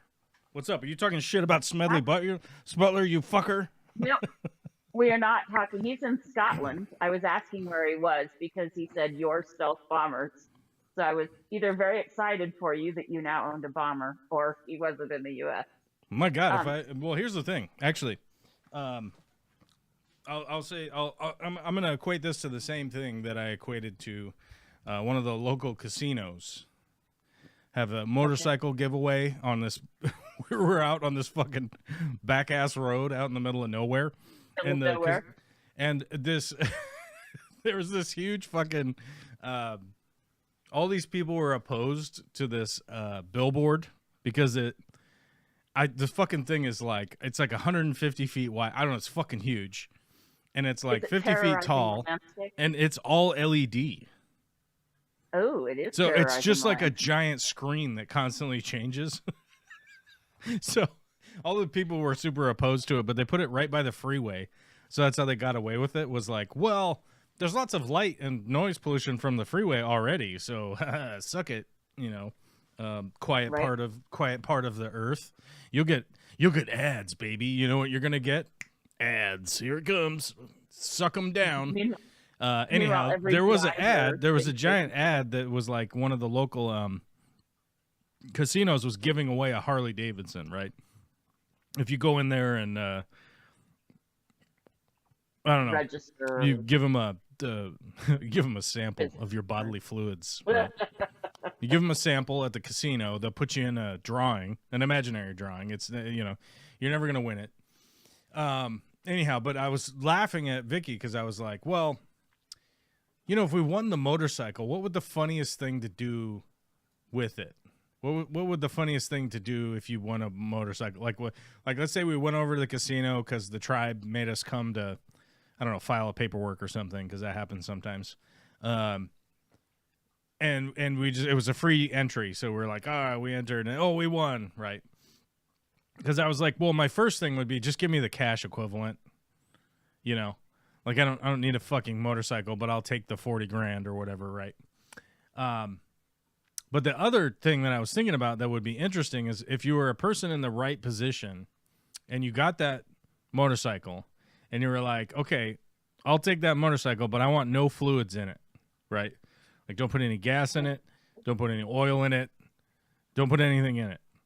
And if you could just take that motorcycle and just store it somewhere on your property so that it's just pristine, and then sell it like 25 years from now with 0 miles on it, and it's like never been fucking turned over or So whatever. it's like new in box.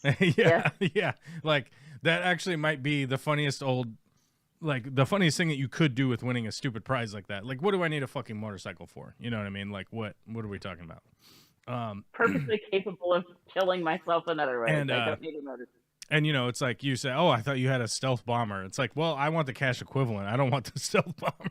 You know? Exactly. Like, I don't want the stealth bomber. You know, I want the cash equivalent. I would move to Portugal so that I could work on Takahashi Amano's aquascape there. I could just do maintenance. I could be the maintenance man on the biggest aquascape in the world. I think that's probably what I would do. You know, and they'd be like, well, it only pays 3 pesos an hour or whatever the fuck it is. I'd be like, I'm for the love of the game, man. I don't even need the check. Money. I got this I got this lottery money. What up? You know? Yeah. That's probably what I would do. And plus, like, the political machinations of Europe, I'm in much more agreement with. You know, I would love to live in Portugal or Spain. I would go for it. I would rather live up in the hills of Spain where it's not like fucking swelter ass hot and it snows sometimes. And I don't know the name of it, but I gotta look it up. I gotta look up the area.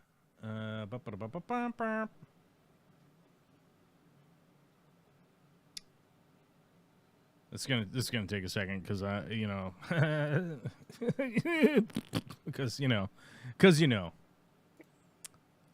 would want to live up north of the Ebro Valley, right? Yeah, I'd want to live up there.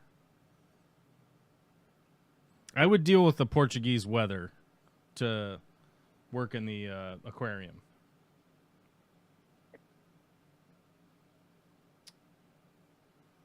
I'm trying to find like a detailed map. It's not helping though, because I probably looked up the wrong thing. That would probably be the problem. So we need not the mountains. We need to not look up the mountains. What we need to look up is this is what we need to do. We need to find like a good detailed map of Spain.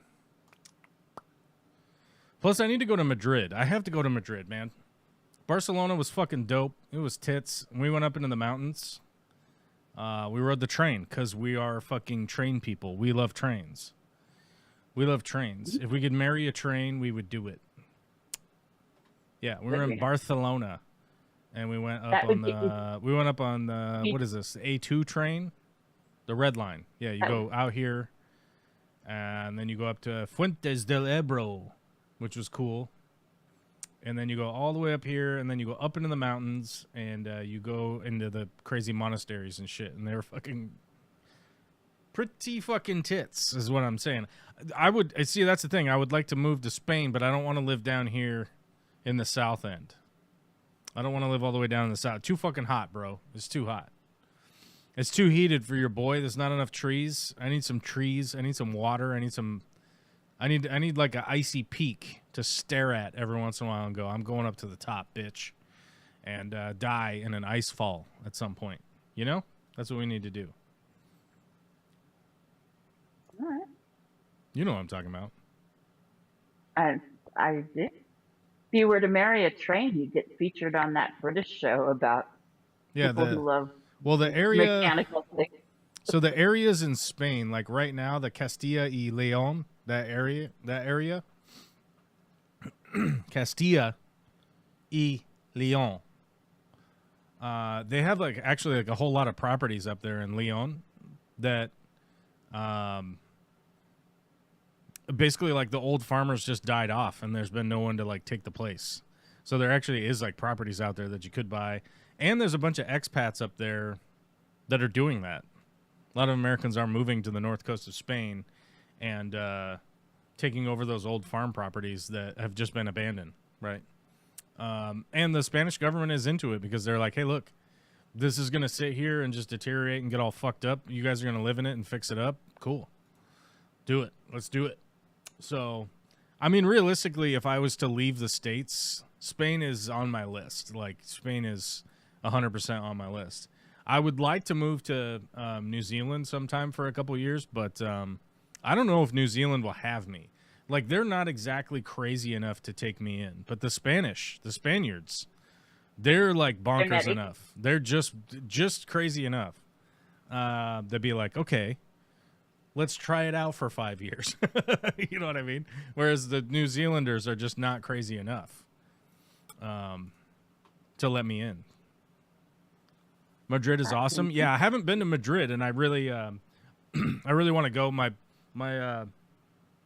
air quote brother, the guy I've known just since we were kids, he married a gal from Madrid, and they go there every year. And so we have an open invite to go with them.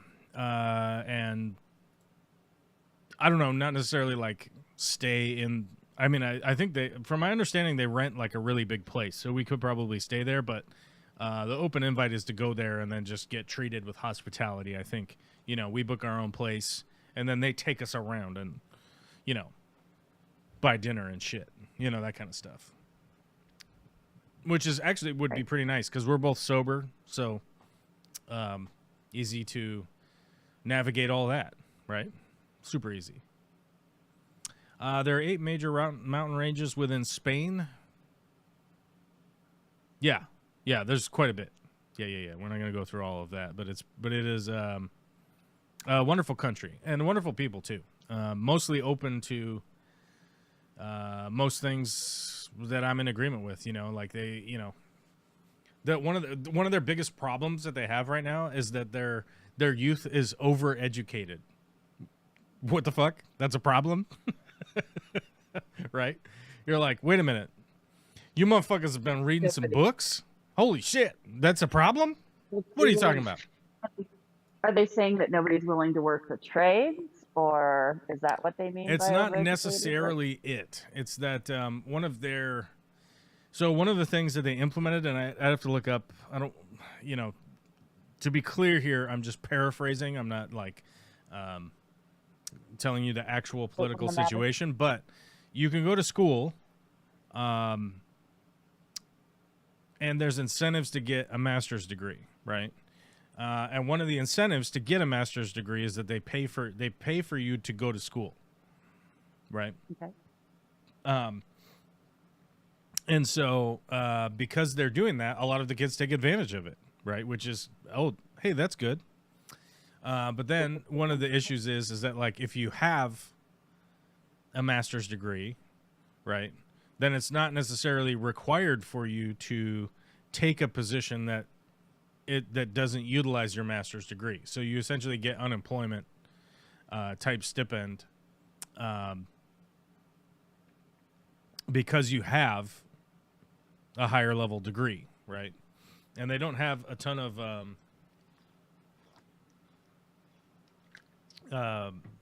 jobs that will take all of those master's degrees. So it was like, when we were in Barcelona, I was talking to one of the gals who just works at the ice cream shop. This takes zero mental skill to work at a gelato shop. Like, that's not hard.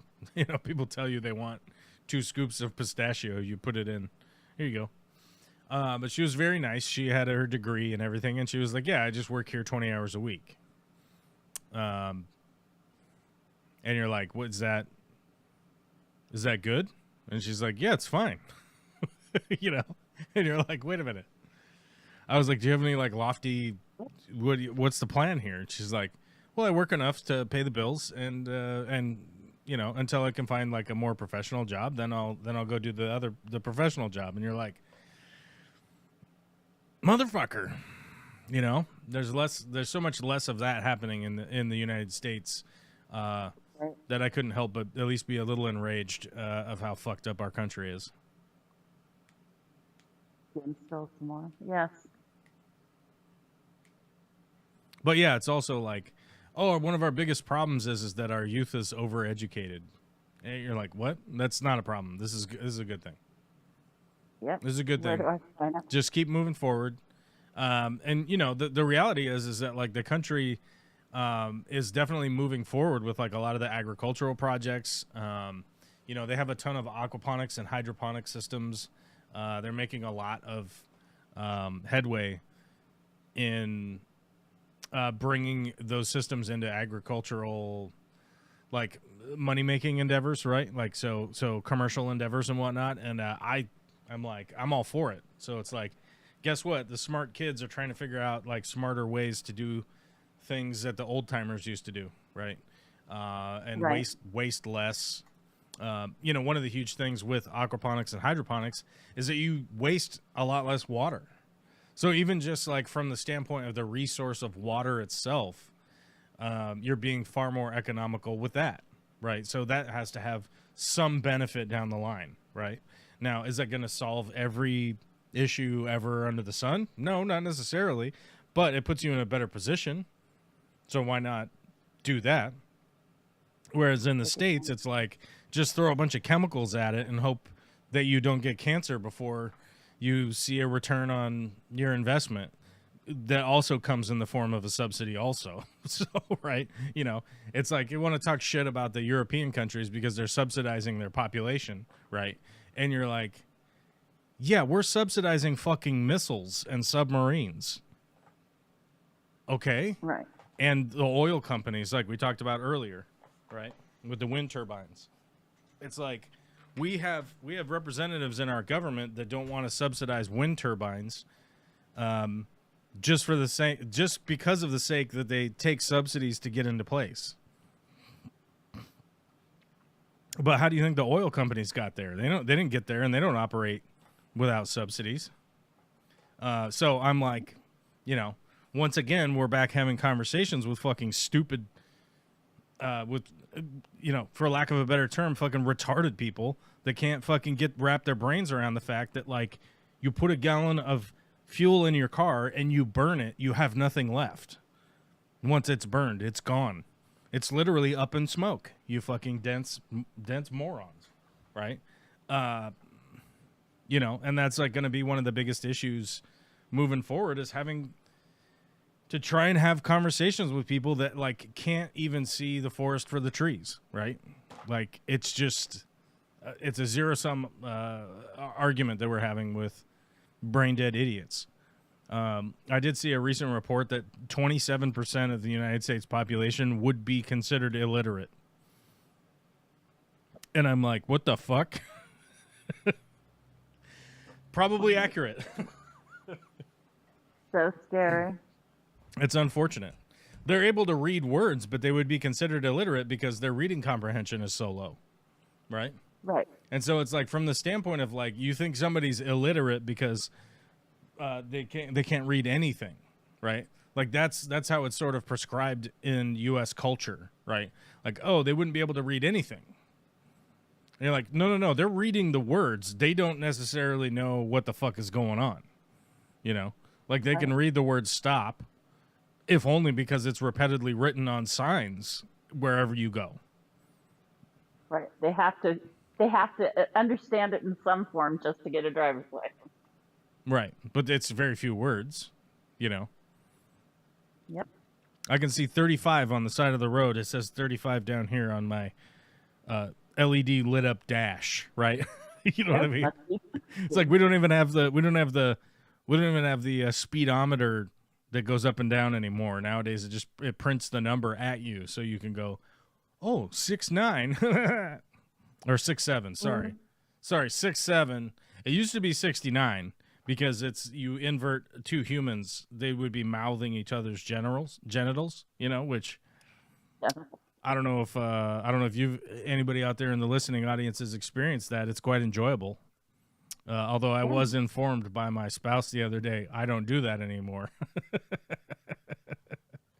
Oh. She said, I'm too old for any of that nonsense. And I said, That's unfortunate. what? I figured she'll come around. You know, it's the menopause, you know, it's the menopause talking. Birthdays and holidays. Damn it. Anyway. Yeah, birthdays and holidays.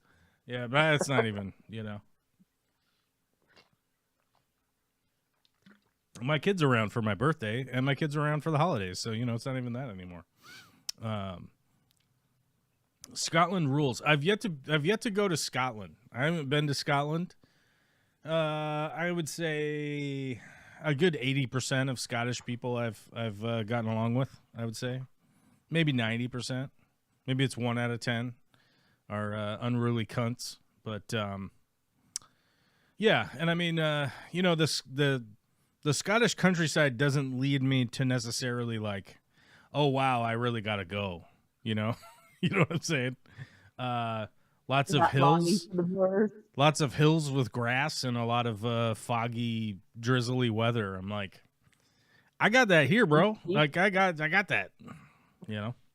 I get plenty of that here. Longing for the moors. You're not Heathcliffing out. All right. I'm not what? Heathcliffing out. Heathcliffing? No Wuthering Heights. Yeah, that's right. Heathcliffing. No Wuthering Heights for you. Oh, Wuthering Heights. No. Not into it. Couldn't get into it. You got me on that one. You got me on that one. But I did read a little tiny book by Andrew Weir. Andrew Weir. A tiny book. It's not a very big book. Very tiny book. Very easy to read. Probably written for 6th grade, I think. Not super complex. A book called Project Hail Mary. Very easy book to read. And, it's fun. It was fun. There's nothing in depth. There's no depth. You're not being introspective about the human experience, like there are some emotional points and whatnot, but it is very straightforward read. And if you haven't noticed, there's a movie out in the movie theaters by the same name called Project Hail Mary, which is made in conjunction with the author and stars that cutie patootie. I forget his name now. What the fuck? Ryan Gosling. Ryan de Gosling, like a bird, right? And it was quite good. It was good. It was fun. The sound design was good. Character development was lackluster compared to the book, but understandable because of pacing.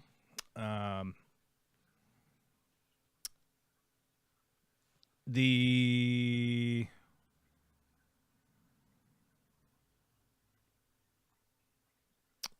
did. I think they did personally. I think they did drop the ball a little bit on the development of the alien character that is in it. They definitely didn't hide the fact that he runs into an alien in any of the previews. He comes in contact with an alien. They didn't necessarily develop the character of the alien as much as they did in the book. Is that important? Pardon me? Meryl Streep voiced the alien, I believe. You did what?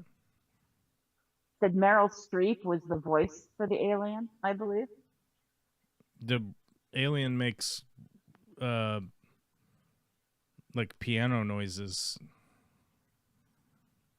Maybe it's the spider alien that I'm thinking of. Go ahead. I don't know. Sorry.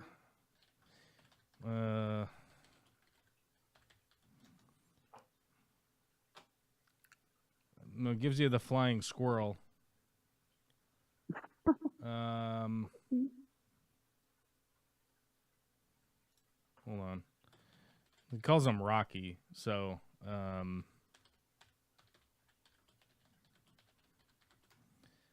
don't know why you would think Meryl Streep did the voice. It's James Ortiz, who's the puppeteer.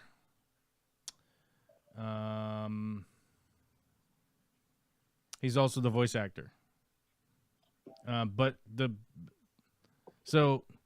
alien makes like chord noises. In the book, it's described as like a whale call, but with multiple notes all the time. So think of a whale, how they make notes right? It would be like multiple different whale notes in chords all at the same time, but not at the long pacing.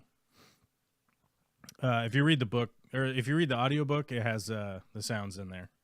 And then it's different sounds for the movie. But it's gibberish. You wouldn't know what the fuck was going on. I understand it, yeah.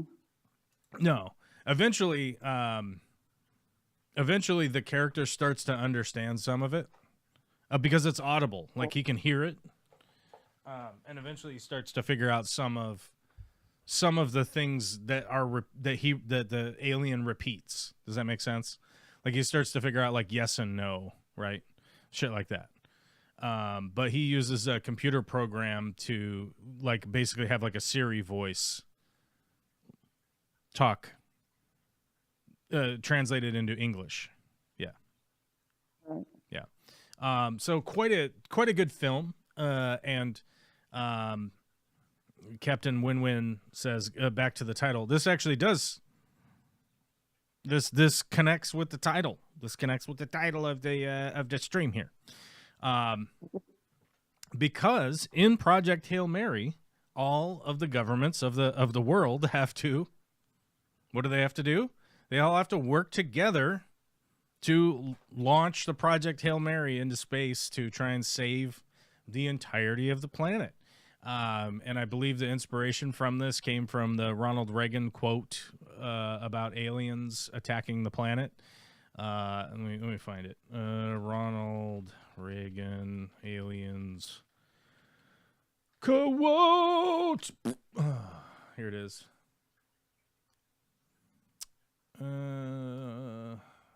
Yeah, perhaps we need some outside universal threat to make us recognize this common bond. I occasionally think how quickly our differences worldwide would vanish if we were facing an alien threat from outside of this world. Yeah. Quoted as Ronald Reagan, but also probably a writer wrote that for him, because everything that Ronald Reagan ever said was a script.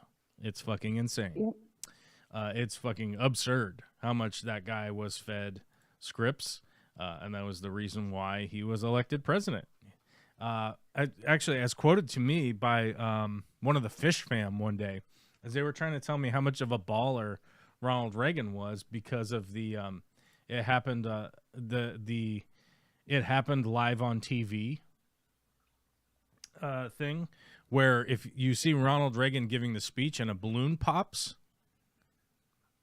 and he doesn't even skip a beat, goes, "You missed me," right? And the whole crowd cheered. By the way, that was the third time he did that in a speech.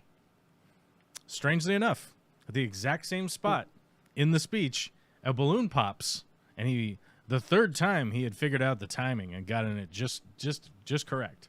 It was the third time he'd done that exact same thing in a speech because it was scripted. It's insane. So like some people would say that, like, oh, well, Donald Trump's the same way, You're like, no, Donald Trump's too stupid to remember any kind of fucking script. He's a fucking idiot, and he doesn't know how to read.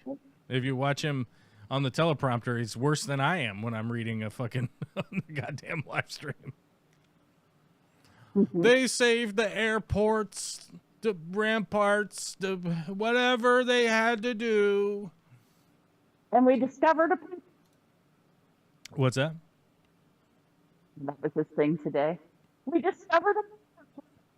I don't know what is you're Really? breaking up. I don't what. I don't know. My headphones must be dying here. No, you're breaking up. You're like, because you're going super loud and then it cuts it. I don't know. There's like you got a high cut filter on or something. What are you saying? Oh, I was just rambling in Trumpies about paper clips, which was today's word salad. Sorry. What was it about paper clips? Is it Project Paperclip? You bring the Nazis? No. You bring the Nazis to the U.S.? No, it wasn't that. It was the inventor of the paperclip, but he said that they were discovered. I don't know. Anyway, whatever. I was just playing along with the ramble. Hold I on. apologize. Trump uses the story of the paperclip to explain deploying ICE to the airports. Which, by the way, actually, have you seen The ICE agents in the airports, they're just wandering around at airports. Yes. That we sent them to help arresting TSA. people. Okay, well, what are they doing? They're just walking around on their fucking walkie-talkies and shit. They're looking for paper Let's see. clips. Let's see what this dingbat says. It was so simple. And everybody that looked at it say, why didn't I think of that? ICE was my idea. The work that President Trump is What doing. the fuck? Just their rage. We're dealing really. I don't know why the audio is so bad on mine. this. That was mine. That was like the paperclip. You know the story of the paperclip? 182 years ago, a man discovered the paperclip. The work that President Trump is Discovered. A man discovered the paperclip, but Trump was also saying ICE was my idea. Like, what the fuck? This is not your idea, you fucking clown. Jesus. What the fuck? What a goddamn fucking idiot. Yeah, it's the problem is that, like, yeah. I know that some people have tried to equate Ronald Reagan and Donald Trump, and it's like, no, they're not. I mean, Ronald Reagan was at least smart enough to know that, you know, here's my script. I'll stick to my script. And he did it. He would just stick to his script all the time. Dogged determination. Why do you think no one stops the cycle of wars? You have two supposed different parties with the same foreign policy. We do not have two. We do no. The United States does not have two parties with the same foreign policy. That is not accurate at all. That's not an accurate representation. While there are war hawks in both parties, just ask yourself the question, why didn't Joe Biden bomb Iran for the 4 years that he was president?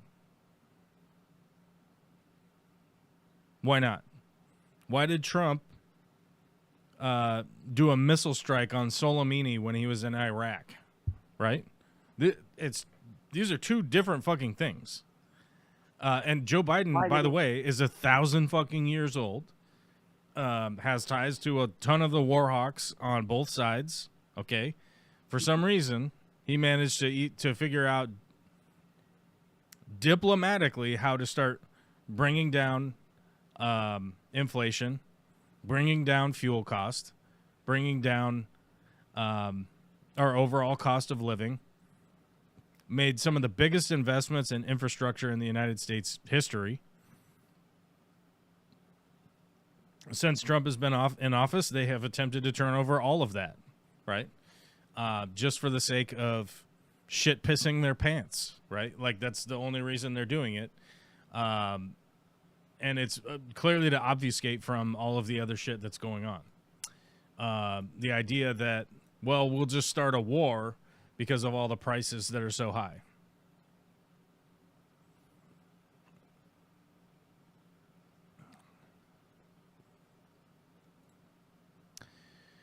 Why did Biden help Israel commit genocide in Gaza? Biden didn't help Israel commit genocide in Gaza. That's how. I don't know what.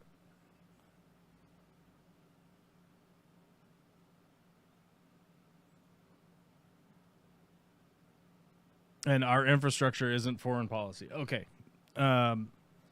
If we're going to talk about strictly foreign policy, is that all we're talking about? Because cutting ties with Israel would not work, okay? First and foremost. If you have Bibi Netanyahu, who is clearly committing a genocide at any time that he possibly can, right? At any time that he possibly could, he's committing a genocide, right? At any time. Anytime he feels the need to murder some people, he just goes and does it, right?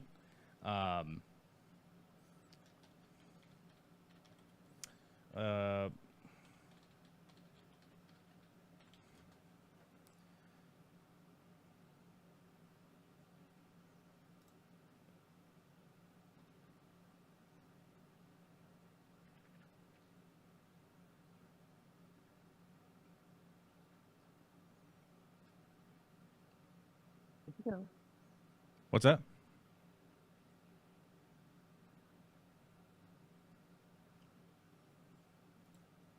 But if you want to talk about like who I want to check this out before I talk about it, because this happened a long time ago.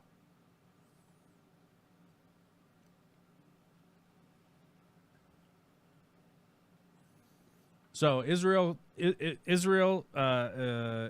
current stockpile of nuclear warheads is anywhere from 90 to 400. The country is believed to possess a nuclear triad of delivery options by air, land, and sea. Its first deliverable nuclear weapon is estimated to have been completed in late 1966 or 67, which would have made it the sixth of 9 nuclear-armed countries. Israel's delivery systems are estimated to include 1 squadron of F-15 and F-16 fighters.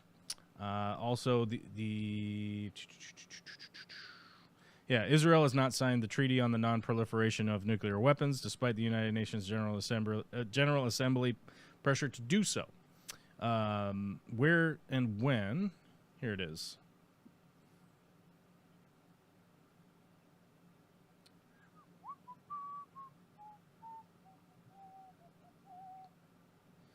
When did they get them? Hold on, I gotta find it.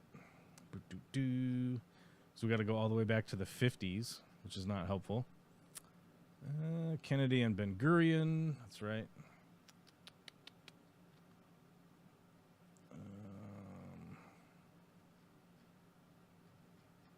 I'll have to find it. I'll have to find it so that this is kind of one of those things where you have to, like, if we're going to have, like, this specific thing, I would normally, like, research this ahead of time.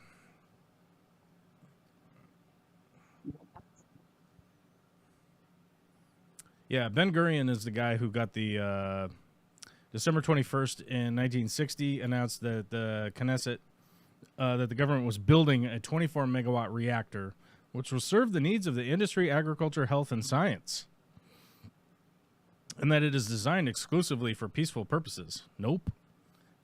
Nope.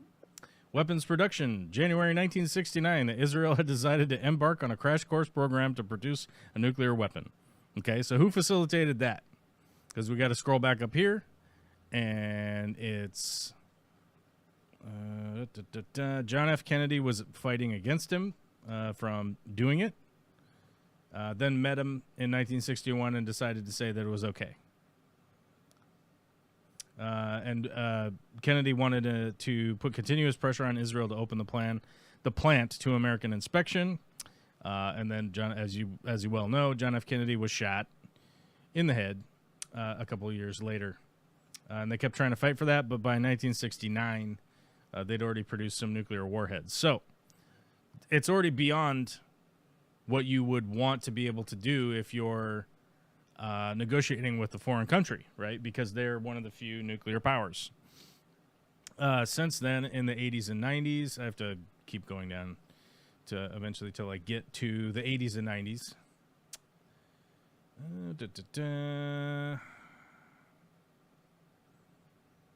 Yeah, the Jericho system is 1971. In the mid-1980s, the Jericho 2, a medium-range missile, which is believed to have a range of 2,800 to 5,000 kilometers, entered service. It's believed that the Jericho 2 is capable of delivering nuclear weapons with a superior degree of accuracy, which nuclear weapon, you just got to get it close. The Jericho 3 ICBM became operational in January 2008.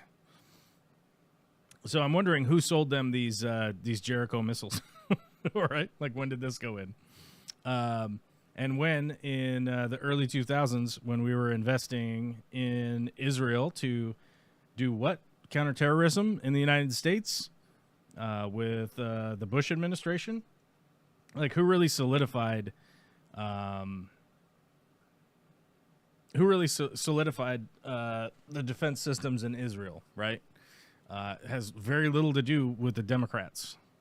Has to do with some of the Democrats, which I would equally be against what the shit that they're doing. But the reality is that you can't just turn your back on a country that has nuclear warheads, right? It's the exact same reason you can't just turn your back on China and be a psychotic fucking asshole, right? As proven by the United States itself, right?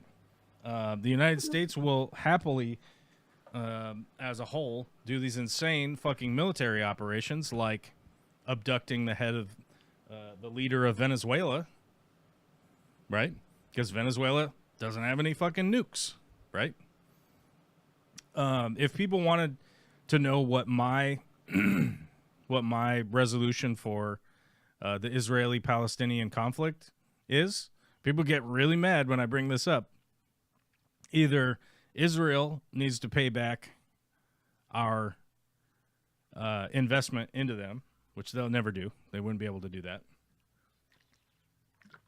Or B, they need to basically get rid of all of the fucking warmongers out of their country, right?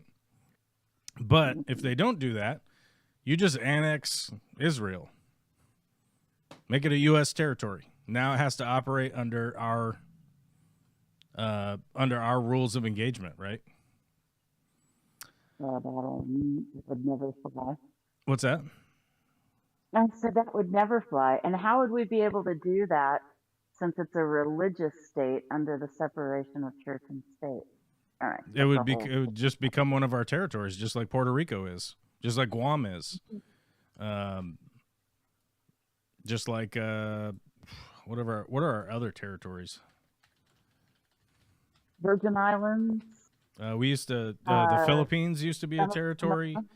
The Philippines used to be a territory. Do you guys realize that? The Philippines was a territory when Pearl Harbor broke out. The Philippines was part of the United States. The Philippines itself, and all the entire islands in the Philippines was part of the United States when Pearl Harbor happened. Right? That's recent fucking history, right? What's that? So was it 52 that they left? I can't remember what year. They didn't leave. They were occupied by Japan. Right. They weren't leave. They were occupied by Japan. The United States government promised that we would liberate them, which we never did. We eventually got around to doing some fighting over there. And after the war, after we fucking dropped bombs on Japan, we air quote decided to grant them their own autonomy, which is the most absurd thing ever. Because the Japanese like raped and murdered 2 million Filipinos, I think it might even be more.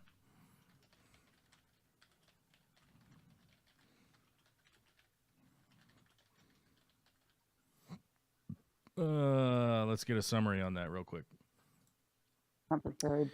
Yeah, they occupied.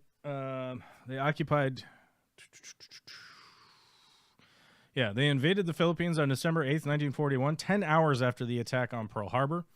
As at Pearl Harbor, American aircraft were severely damaged in the initial Japanese attack. Lacking air cover, the American Asiatic Fleet in the Philippines withdrew to Java on the 12th of December 1941. General Douglas MacArthur was ordered out, leaving his men at Corregidor, I don't know, on the night of the 11th of March 1942 for Australia, 4,000 kilometers away. The 76,000 starving and sick American and Filipino defenders in Bataan surrendered on the 9th of April 1942 and were forced to endure the infamous Bataan Death March, which 7,000 to 10,000 died or were murdered. The 13,000 survivors on Corregidor surrendered on the 6th of May. Japan occupied the Philippines for over 3 years until the surrender of Japan. A highly effective guerrilla campaign by Philippine resistance forces controlled 60% of the islands, mostly forested and mountainous areas. MacArthur supplied them by submarine and sent reinforcements and officers. The Filipino population remained generally loyal in the United States, partly because the American guarantee of independence, partly because of the Japanese mistreatment of Filipinos after the surrender, and partly because the Japanese had pressed large numbers of Filipinos into work details and put young Filipino women into brothels.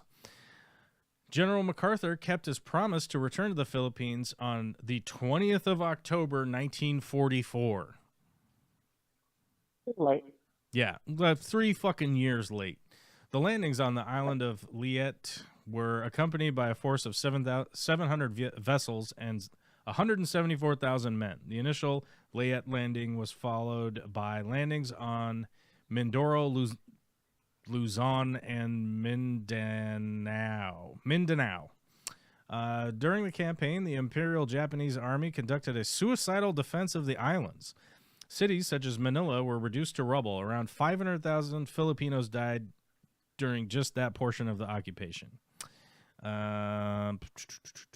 It gets worse. It just keeps getting worse and worse, by the way. There's parts where the Japanese, what they would do is they would line up Filipino men in the street and bayonet them. Yeah, it's fucking insane. They would bayonet women after having coitus with them in their genitals, if you catch my drift. Yeah, it was fucked. It was absolutely fucked, and the Americans have made an absolute decision at the time to defend Hawaii instead of the Philippines. I believe... what other spots did they hit?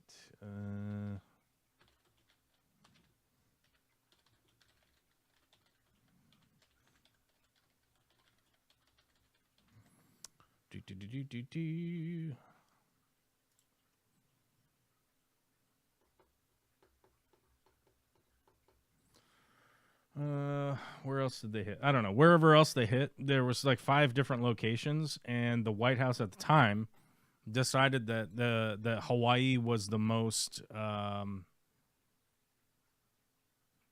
I guess, because of the base there. No, it wasn't that it was the most neutral. It was the most sort of like what? Crucial. C-R-U. Oh no, not crucial. No. No, it was it basically had to do with like it was the most well known amongst the population in the United States as essentially having white people on it. Does that make sense? Because people would vacation there and shit. So they knew what it was. They knew that like, oh, Hawaii, yeah, I knew somebody that went to Hawaii, or I went to Hawaii, or whatever, you know, like it was more recognizable to the American population as like, you know, a very specific place to defend. And they just decided like, and they just picked one. They basically just like flipped a coin like, all right, well, we're going to defend Hawaii and just fuck the other ones. Essentially what happened. You know, it's definitely shameful, right? Like you should have defended all your territories or not. This stream is about wars. How many wars does the USA have at home? Therefore, this stream is about foreign policy. We have citizens being killed in the streets right now. So does that count as a war for you? I mean, it's the U.S. people versus corporations. That's the war that's going on at home. And yeah, so if we're speaking specifically about Israel, you know, I think the moment when this is personally what I think, but I think the moment that when the International Council came together and said that they're obviously committing war crimes there, you should have converted into action, right? Into action more than just funding them. But like I said, it's not just a simple solution of like, oh, hey, just cut off aid, right? Like I said, because they are a fucking nuclear power. Like, that is a fact. That, like, if you let them continue to fall, right, you will eventually get to a point where any country, if you let any country completely stumble and fall to a point where the only issue that the only answer that they have left is to push the big red button, they will. You know, you back them into a corner like that, then they will. So you can't just erase time, you know, the history of the fact that Israel does exist. It is a place that exists, and there are people there, right? You can't just run the clock back and go like, oh, wait a minute, maybe we should have done something else 80 years ago. You have to address what is happening at the moment. And while I have disagreements with the Biden administration, I'm not a person who would sit here and tell you that, like, yeah, the Democrats are perfect. I don't know anybody that has ever watched my live stream or watched my content would be like, oh, yeah, I think the Democrats are 100% accurate on every fucking thing. Like, get the fuck out of here. That's not the case. But if we're talking about the two groups, they're not the same. They are not the same. They aren't. Not even remotely. And if you think things have improved for Palestine under the Trump administration compared to the Biden administration, I guess I'll sell you some land in Trumpistan or whatever they're trying to do now. You know, that's a vast difference between the two. Trump got into office and essentially just unleashed Netanyahu just to do whatever the fuck you want. You know, there's no question that, like, Israel authorized that fucking beeper attack the moment that they found out that Trump got elected, right? When all the beepers blew up. You remember that? No. I think it was in December. Oh, let me see.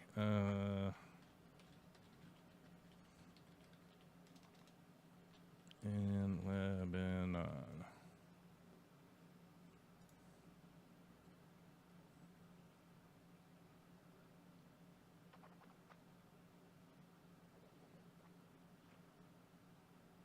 Oh, maybe I was wrong. Maybe it was before the election. I thought it was in December.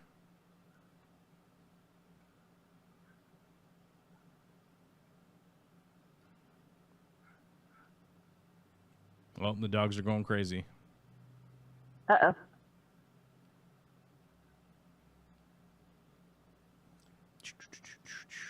This is the hugest fucking... Oh, maybe it was the 18th of September. Okay. Well, pardon me. I thought it was after the election. It must have been before.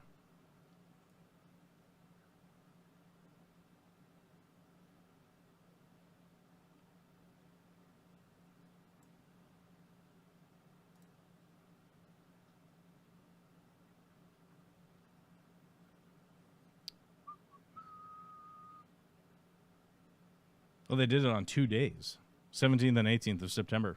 I thought this was after the election, but I guess it was a month before. Where you look? Yeah. I don't know. I mean, ultimately, like I said, I was trying to break down what my resolution would be to just annex Israel and make it a fucking U.S. territory, and evacuate all the Palestinians and bring them to the United States. That's what I would do. That's what I would have done. I would have given. We spend $1.7 trillion a year. We could bring Palestinians on military airplanes to the United States, and then figure out where they needed to go after the fact if they didn't want to be here, right? But I think we should have just evacuated all those people and get them out of there, because it is for lack of a better term, it's a fucking shooting gallery in there, and people are starving to death, and it's fucked. But, I thought the same thing should happen for Somalis. I think that they should get the fuck out of Somalia, right? And we should have evacuated them.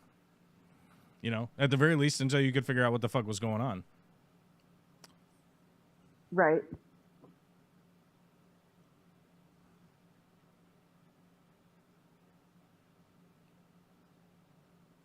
So how do you break the cycle? Looking at your bullet points for the topic this evening.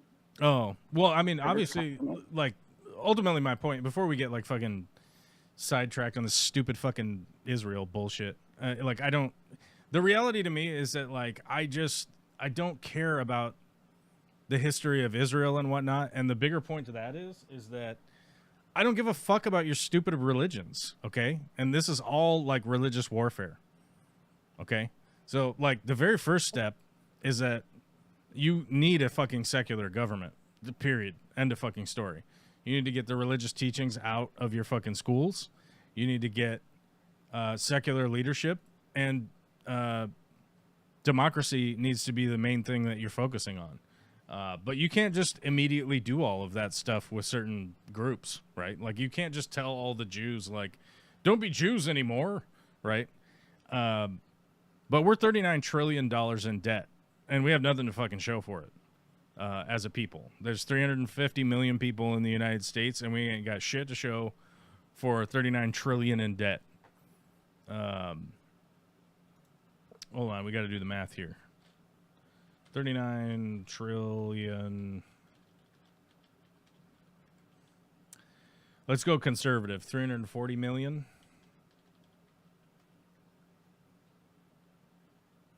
Yeah, every person in the United States owes $114,705. Every person. Man, woman, child, whatever, trans, doesn't matter. $114,000 per every single person. And we ain't got shit to show for it. The down payment is We have $100,000 vehicles to buy. I still can't get over that. That shit makes no fucking sense to me. nothing. Go to look to buy a new truck, and this is a while ago because we were just thinking about trading in the truck, you know, because it got over, you know, I'm over 100 and I think I'm over 120,000 miles on it, you know. So you start questioning, like, maybe we should trade it in or whatever. And Right. yeah, so you just go look and see what's there, just to go look. You know, $108,000. Like, Yeah. what? That's the cash price? Like, what's it when it's financed? Oh, get the fuck out of here, you know. We'll get your payment down to $1,700 a month. Like, what? The fuck are you talking about, bro? Are we fighting? Sounds like we're fighting. But $114,000 for every single person, we ain't got shit to show for it. Like, how do we get through this stuff? Like, obviously, don't start wars with Iran. I mean, that's an easy thing. Don't start wars with Venezuela. Stop embargoing fucking Cuba, right? Like, stop all this shit. Stop all this fucking shenanigans, right? Because the reality is that, like, we're kowtowing to allowing corporate greed to run rampant, right?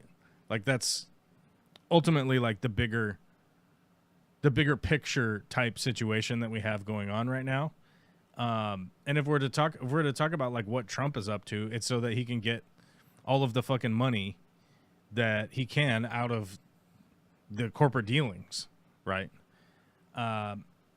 And so it's like, people would say, like, oh, like, this guy, the captain, whoever, was saying that it's like, oh, you know, it's the bankers and whatnot, right?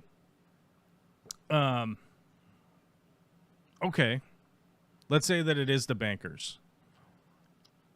Like, how are they puppeting Donald Trump? Because realistically, what they're doing right now is they're just giving him money, right? Which, to me, would be pretty easy to make some laws against that, right? In order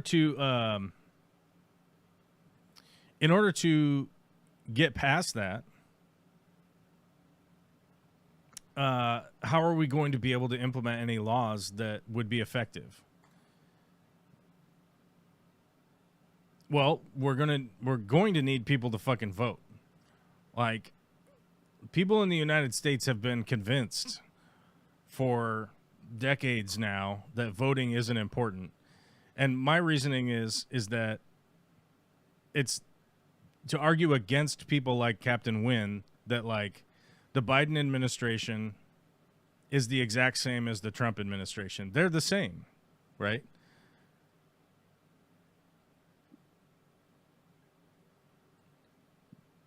And the reality is did they give money and weapons to Israel? Sure. Did they give money and weapons to other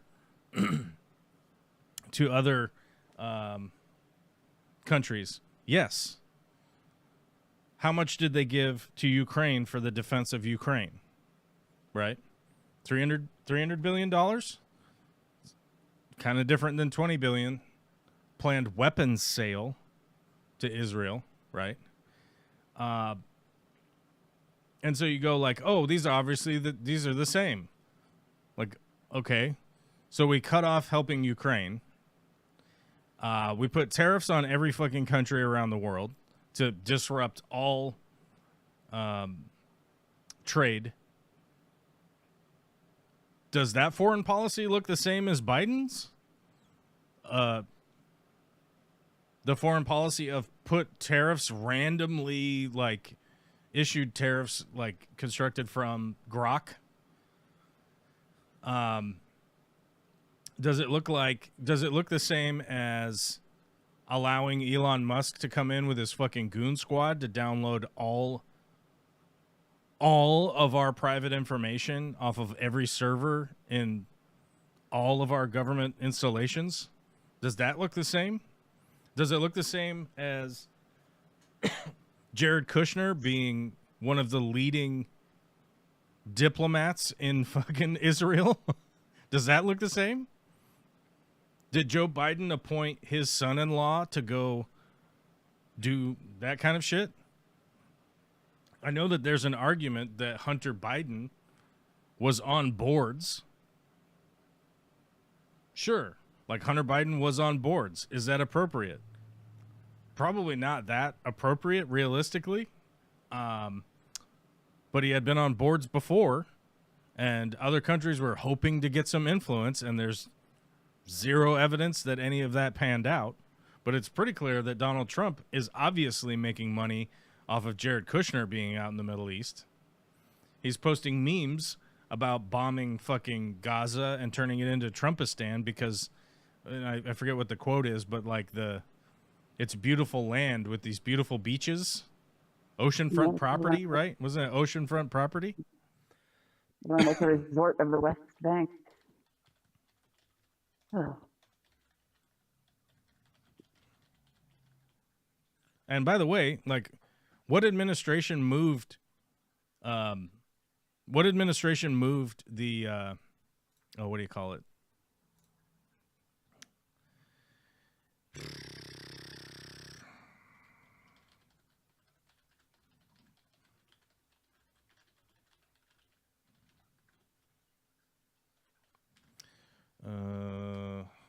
I forget when this happened. I mean, it was Trump that did it, but I don't remember the date. May 14th, 2018, the Trump administration officially moved the U.S. Embassy in Israel from Tel Aviv to Jerusalem. Like, who did that?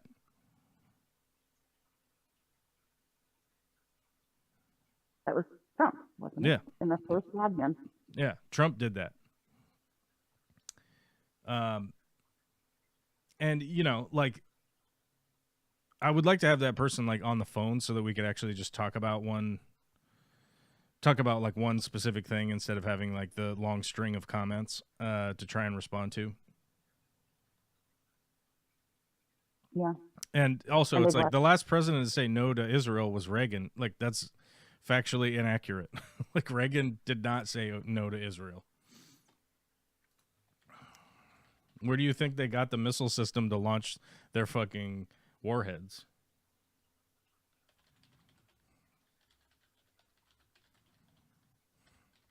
Where do you think they got the Iron Dome from? The Iron Dome is a fucking Reagan administration fucking project, right? Yeah.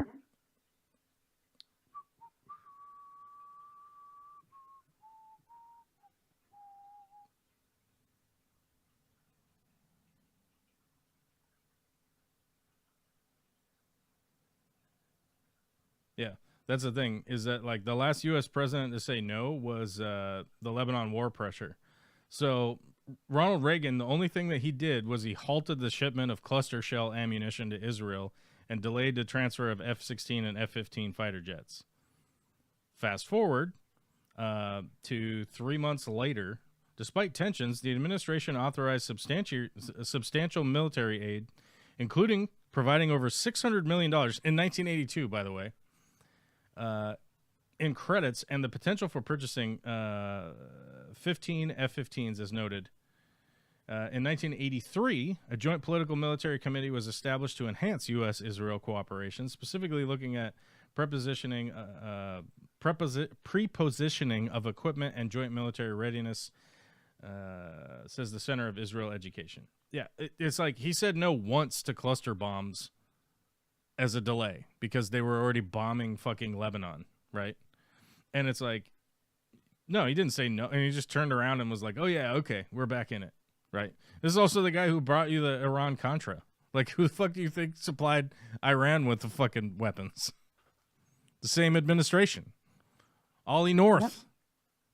You know? Like, and by the way, it's the same administration who had the fucking vice president of H.W. Bush, who then became president. And who do you think fucking was happy to send a bunch of shit to Israel? It's just fucking insane to be like, oh yeah, Reagan was the guy. Fucking goddamn it.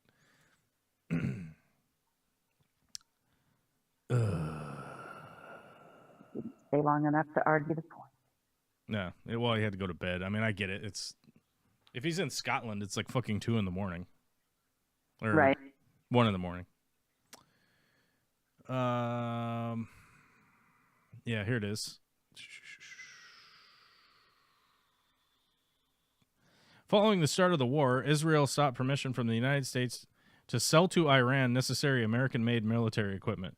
The newly elected Ronald Reagan administration in early 1981, at the time of the release of the American embassy hostages, gave covert consent to Israel to sell unsophisticated American-made military equipment to Iran, even though officially the Reagan administration staunchly opposed any weapons sales to Iran. Robert McFarlane, who was counselor of the State Department, coordinated the Israeli-U.S. agreement between Israel Prime Minister Menachem Begin, I don't know that guy's name, and U.S. Secretary of State Alexander Haig. Haig? By 1982, it became evident with the U.S. State Department that that the Israeli government was routinely selling American-made military material without Washington's case-by-case consent, which was part of the original agreement between Prime Minister Menachem, I don't know, and Secretary of State Alexander Haig. In early 1982, after it was determined that Israeli Defense Minister, Ariel Sharon, there he is, was violating the agreement. What's that? The other one is Menachem Begin. It's the pronunciation you're looking for. How do you say it? Menachem Begin? Menachem Begin. Menachem Begin. Yeah, I don't know who that guy is. I don't know. Frankly, it's hard to know where all of the U.S. military has all their fingers, over the last fucking 80 years. Yeah, it's stuck with where every is pie it? we can manage.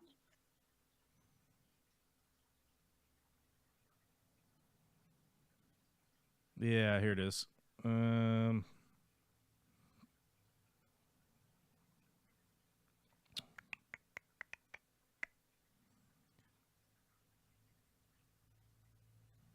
Yeah, here's the Iran-Contras, 85 to 86. But the strange thing is that they were still sending weapons and shit to fucking Israel during the whole Iran-Contra period. Just the dumb thing. Our ally, of course, will arm them. They wouldn't do anything to harm us. No.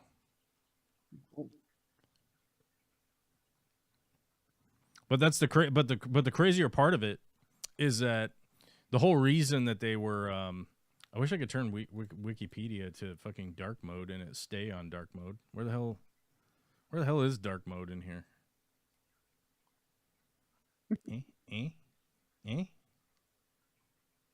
I don't know. I just use my browser to force it on everything.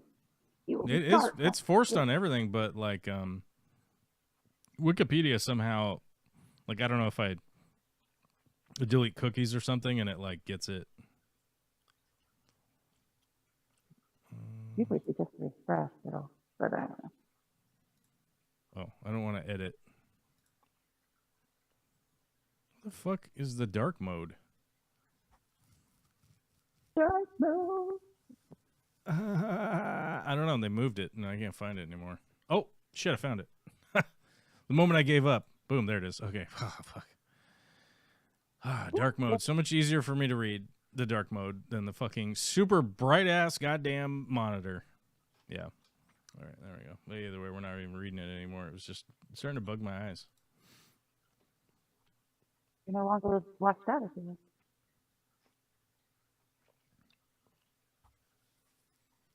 Yeah. Here it is in 2024. President Biden made waves last week threatening to withhold military aid to Israel if it invades Rafah. But he's not the first American president to set boundaries regarding assistance to this country. Why it matters. Biden's warning was met with defiance from Israeli Prime Minister Benjamin Netanyahu in yet another sign of deteriorating relationship between the two leaders. The potential invasion of Rafah has been the biggest source of tension, with U.S. officials concerned about the humanitarian impact. And here's like the bigger problem here is that like the Biden administration is regularly pushing back on them. The reality on the ground is that your pushback is to say, hey, stop doing what you're doing, right? Their pushback is to kill more people, right? And they just keep doing it, right? You're bringing to the table, hey, stop murdering people. And they're like, well, what if we do? And they're dead now, right? So you have two people that are sort of arguing a stance that is like, hey, you need to stop murdering people. And they're like, yeah, but we're going to keep murdering people. So what's up now? And you're like, well, okay, well, we need to figure out how to reach a common ground here with somebody that, by the way, has nuclear weapons, right? right. You know, and like one of the bigger issues here is that like, how do we get to a point where we can stop having these wars and stuff? It's essentially starting to fucking collaborate on a world level. Like that's what's going to have to happen. Like that is something that is going to have to happen at some point. You know, the fact of the matter is that like the United States, while we keep attempting to fucking tell people that we're not the world police, we just keep doing the world police thing. And at some point we just have to stop, you know? But it doesn't, we also, or at least voters, i.e. people like this administration, need to realize that that doesn't mean we withdraw from the rest of the world. It just means that we stop sticking our fingers into their pie. Yeah. I mean, we can't go out and eat with people. We just can't eat their food while we're sitting at the same table. Well, I mean, the thing is that like you can go share a meal with somebody, but you can't just like throw shit on them while you're there. Right. Right. And frankly, I mean, that's the reality of where we're at right now. Because regardless of the function, like if we don't have the business to support it, we just shouldn't be there. Like it's just a fact of the matter.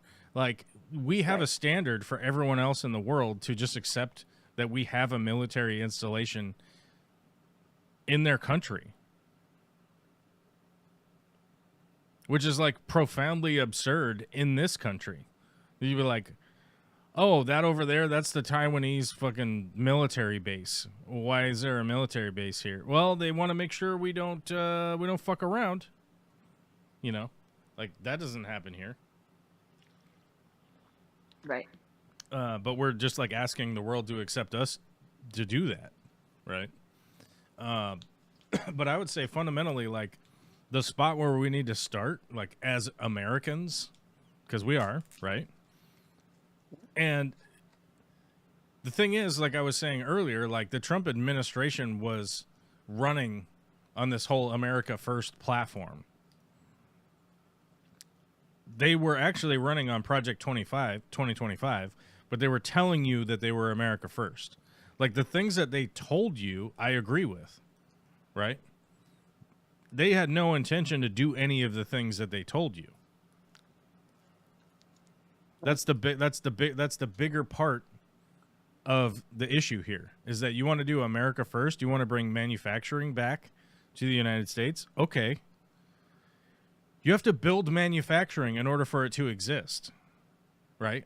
Like, it doesn't take a fucking rocket scientist to understand that, like, if you're going to manufacture something, you need a place to manufacture it, right? What's that place look like? It looks like a big warehouse with, like, concrete floor and a bunch of power and a bunch of machinery and all that kind of stuff, right? Like, that shit just doesn't appear because you just decided that that's what you're going to do now, right? You have to build all that shit. And building that shit, you have to plan and figure out where it's going to go. You have to figure out if the workforce is there. And if the workforce isn't there, are you going to somehow supplement those people to be able to move there? Is the housing there? Right?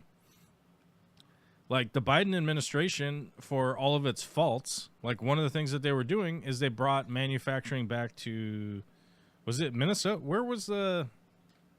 Arizona for the NVIDIA place. Oh, I don't give a fuck about that one. But the, where did they bring in all the migrant workers? I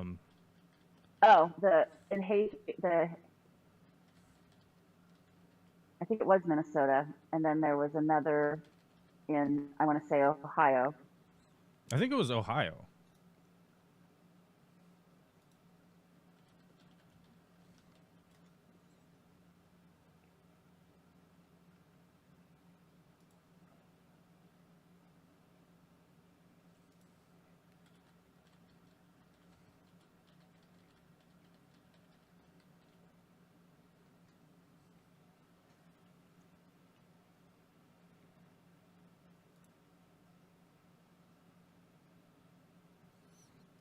Yeah, because I got to figure out what this is. There was Springfield. That's where it was.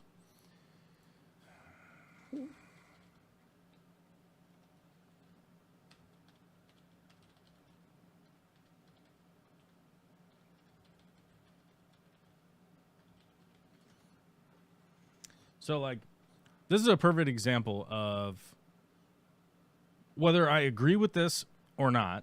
It's an example of being proactive to solve multiple problems, right? And this, I keep bumping into this computer and turning it on. There we go. Wait. So in Springfield, Ohio, they had a glut of workers. They just didn't have a lot of people working age. That's like their biggest problem. They didn't have like a workforce that was doing workforce stuff, right? Mm-hmm. And so they basically started, they lobbied to essentially bring in 15,000 immigrants that were fleeing Haiti.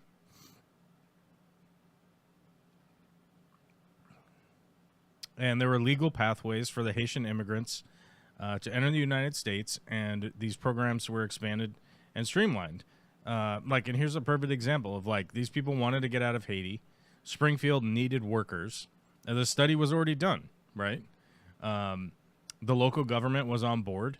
They started to figure out housing and bringing in the migrants. Now, you can do this with local workforces. You could do this with Americans. You could do this exact same thing and just figure out that, like, oh, there's, 2,000 people in Atlanta that want to relocate because they can't find a manufacturing job where they're at. And they don't want to stay living in Atlanta, and we'll help them, relocate up to Springfield, Ohio, right? And we've done this tons of times in the United States. Like, this isn't a new thing in the United States. It's like, there's countless examples. I mean, even just World War II, we moved all of the workforces around the country in order to, continue the war effort, right? It's like they didn't have enough workers in San Francisco, so they went down to Louisiana and brought up a ton of workers from Louisiana and had them they stayed in San Francisco for the years where they were there manufacturing. Now, where it gets really fucking disgusting is they shipped them all back, and they didn't want to go back, but they forced them because they happened to be of African American heritage, descent. Yeah, they happen to be black, so they they basically put them on buses and sent them back to Louisiana, which is fucked. Because there's actually a few books about it, about how hard that was on the people that moved back to Louisiana, because they moved back with nothing, and they felt like they had quite a good thing going in San Francisco, but they were forced to live on the wrong side of the tracks. I don't know if you remember that old adage. Yep. That's where that comes from, by the way. That adage of living on the wrong side of the tracks. That's because they segregated the housing in World War II and made the migrant African American workers live on the wrong side of the tracks. They forced them to do it. They wouldn't let them They wouldn't let them rent apartments and stuff like that in white areas, which is fucked. But you could do this in a much better way in 2026, right? This is the type of example that I have brought up time and time again on this live stream, like the CCC. I've brought it up a million times, I think.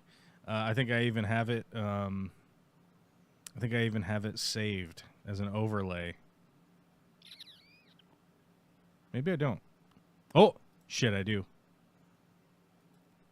Boomski. There we go. The United States Civilian Conservation Corps. I keep it in there. I keep it in there so I can bring this out whenever I feel like it. Oh, there you go. We've done this time and time again in the United States. This can be done. This is a thing that could be done. And it's projects like this that I think 100% would start to propel us into a new age, right? Bringing back the banks at the post office, expanding the post office to provide more services for local areas, like a what do you call it? The care clinic thing, right? The small urgent care clinic. Oh, the urgent care. Right. Gotcha. It's like the care clinic where they can give you antibiotics for an ear infection, give you, 3 or 4 stitches to stitch something up, check out your fever, see if you have strep throat. Do you have strep throat or not? That kind of shit. Right. Bring that in. And these are expensive programs that would severely change how Americans view America, I think. I believe it would lead to a lot of prosperity that is currently missing in the United States for a lot of people, right? Implementing programs like this would help increase wages, right?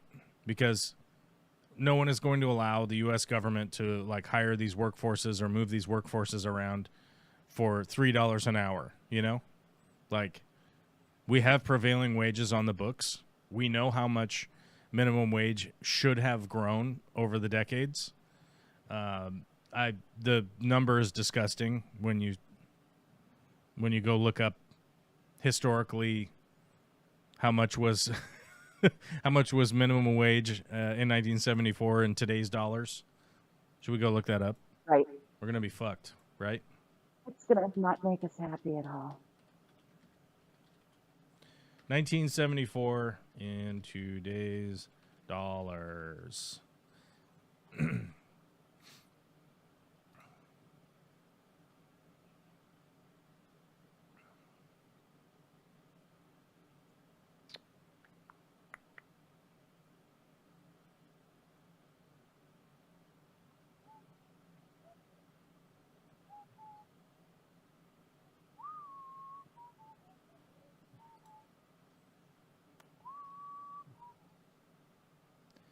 So let's see. In 1963, it was $1.25.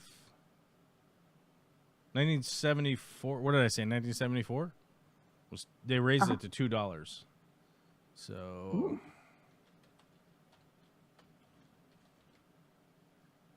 The wind is terrorizing me again.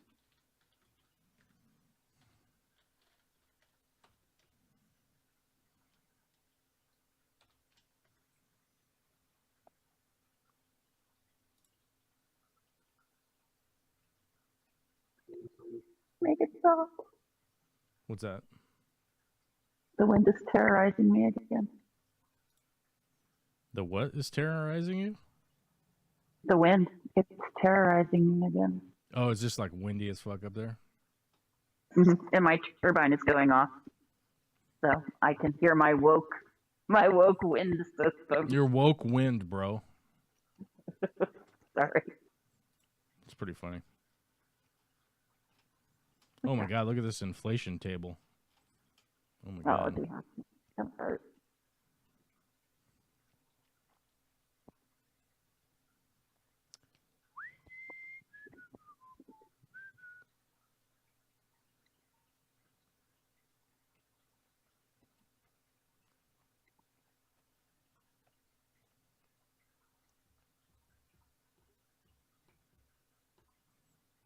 Wow, inflation in 2015 was 0.1%.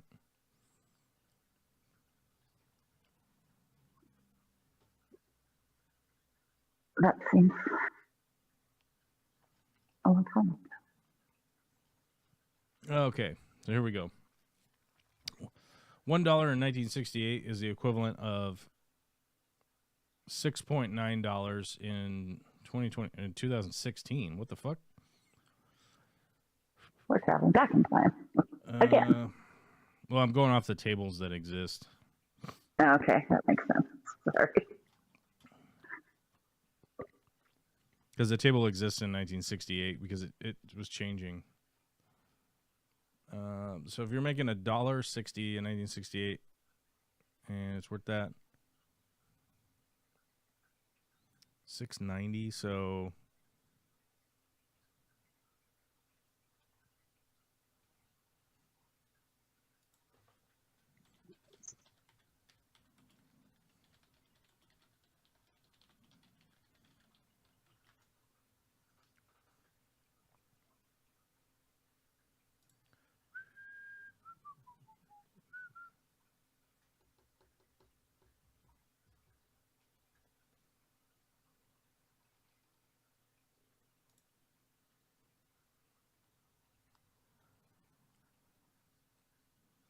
yeah, if the federal minimum wage in 1968 had kept up with inflation and productivity, it would now be $22 an hour. Yeah. So that's kind of the number that you would sort of be looking at, right? Is that like, okay, let's say you got these manufacturing jobs now. So even off the government tables, that's basically what it says. Like if it had followed inflation and stuck to the same, it would be at $22. Okay, there we go. So, yeah, if you're looking at, like, trying to create a program that looks like what I was explaining, is that, like, okay, you're going to expand the post office. You're going to implement programs that are going to be able to move manufacturing around.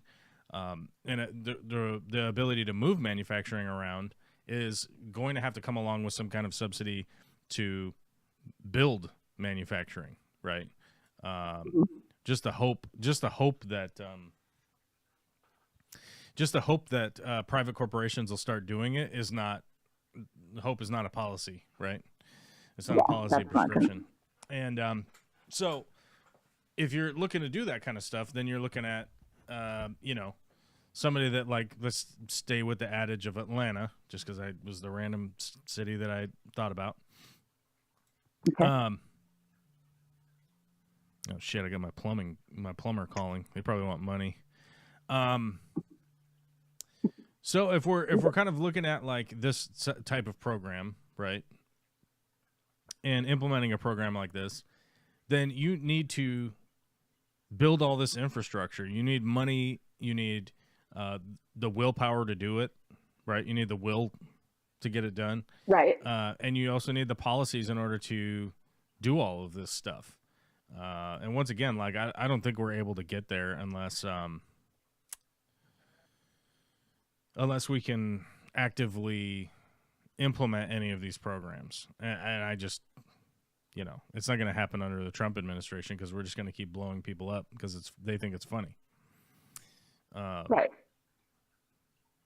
And we have to stop thinking that the government doesn't work in the interest of the people. We have to somehow break that myth. Yeah. I mean, the government is a representation of the people, of our cumulative. What is it? Will. Of our will. Cumulative output, even, right? It's like the roads don't get built if the people aren't here, right? The fuck was that? Hold on. Weird noise. Maybe I'm gonna get murdered. Awesome. I mean, horrible. Wait, what? If I get assassinated, just super chat, okay? Oh, all right. Right. Pay extra. It suddenly turns into a GoFundMe for funeral expenses rather than a live stream. No, that would be bad. You don't like that idea.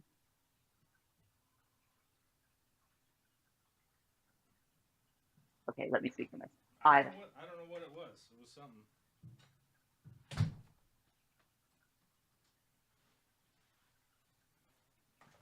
I don't know what it was. It was something. But either way, it's $4.50 and I gotta pay my plumbers, so let's stop doing this. Is that like paying the piper? Okay. I don't even know who's left. No, it's like paying the plumber. Who's left here? I don't know who's left here. They got upset and they left, so either way. No super chats or anything, so goodbye.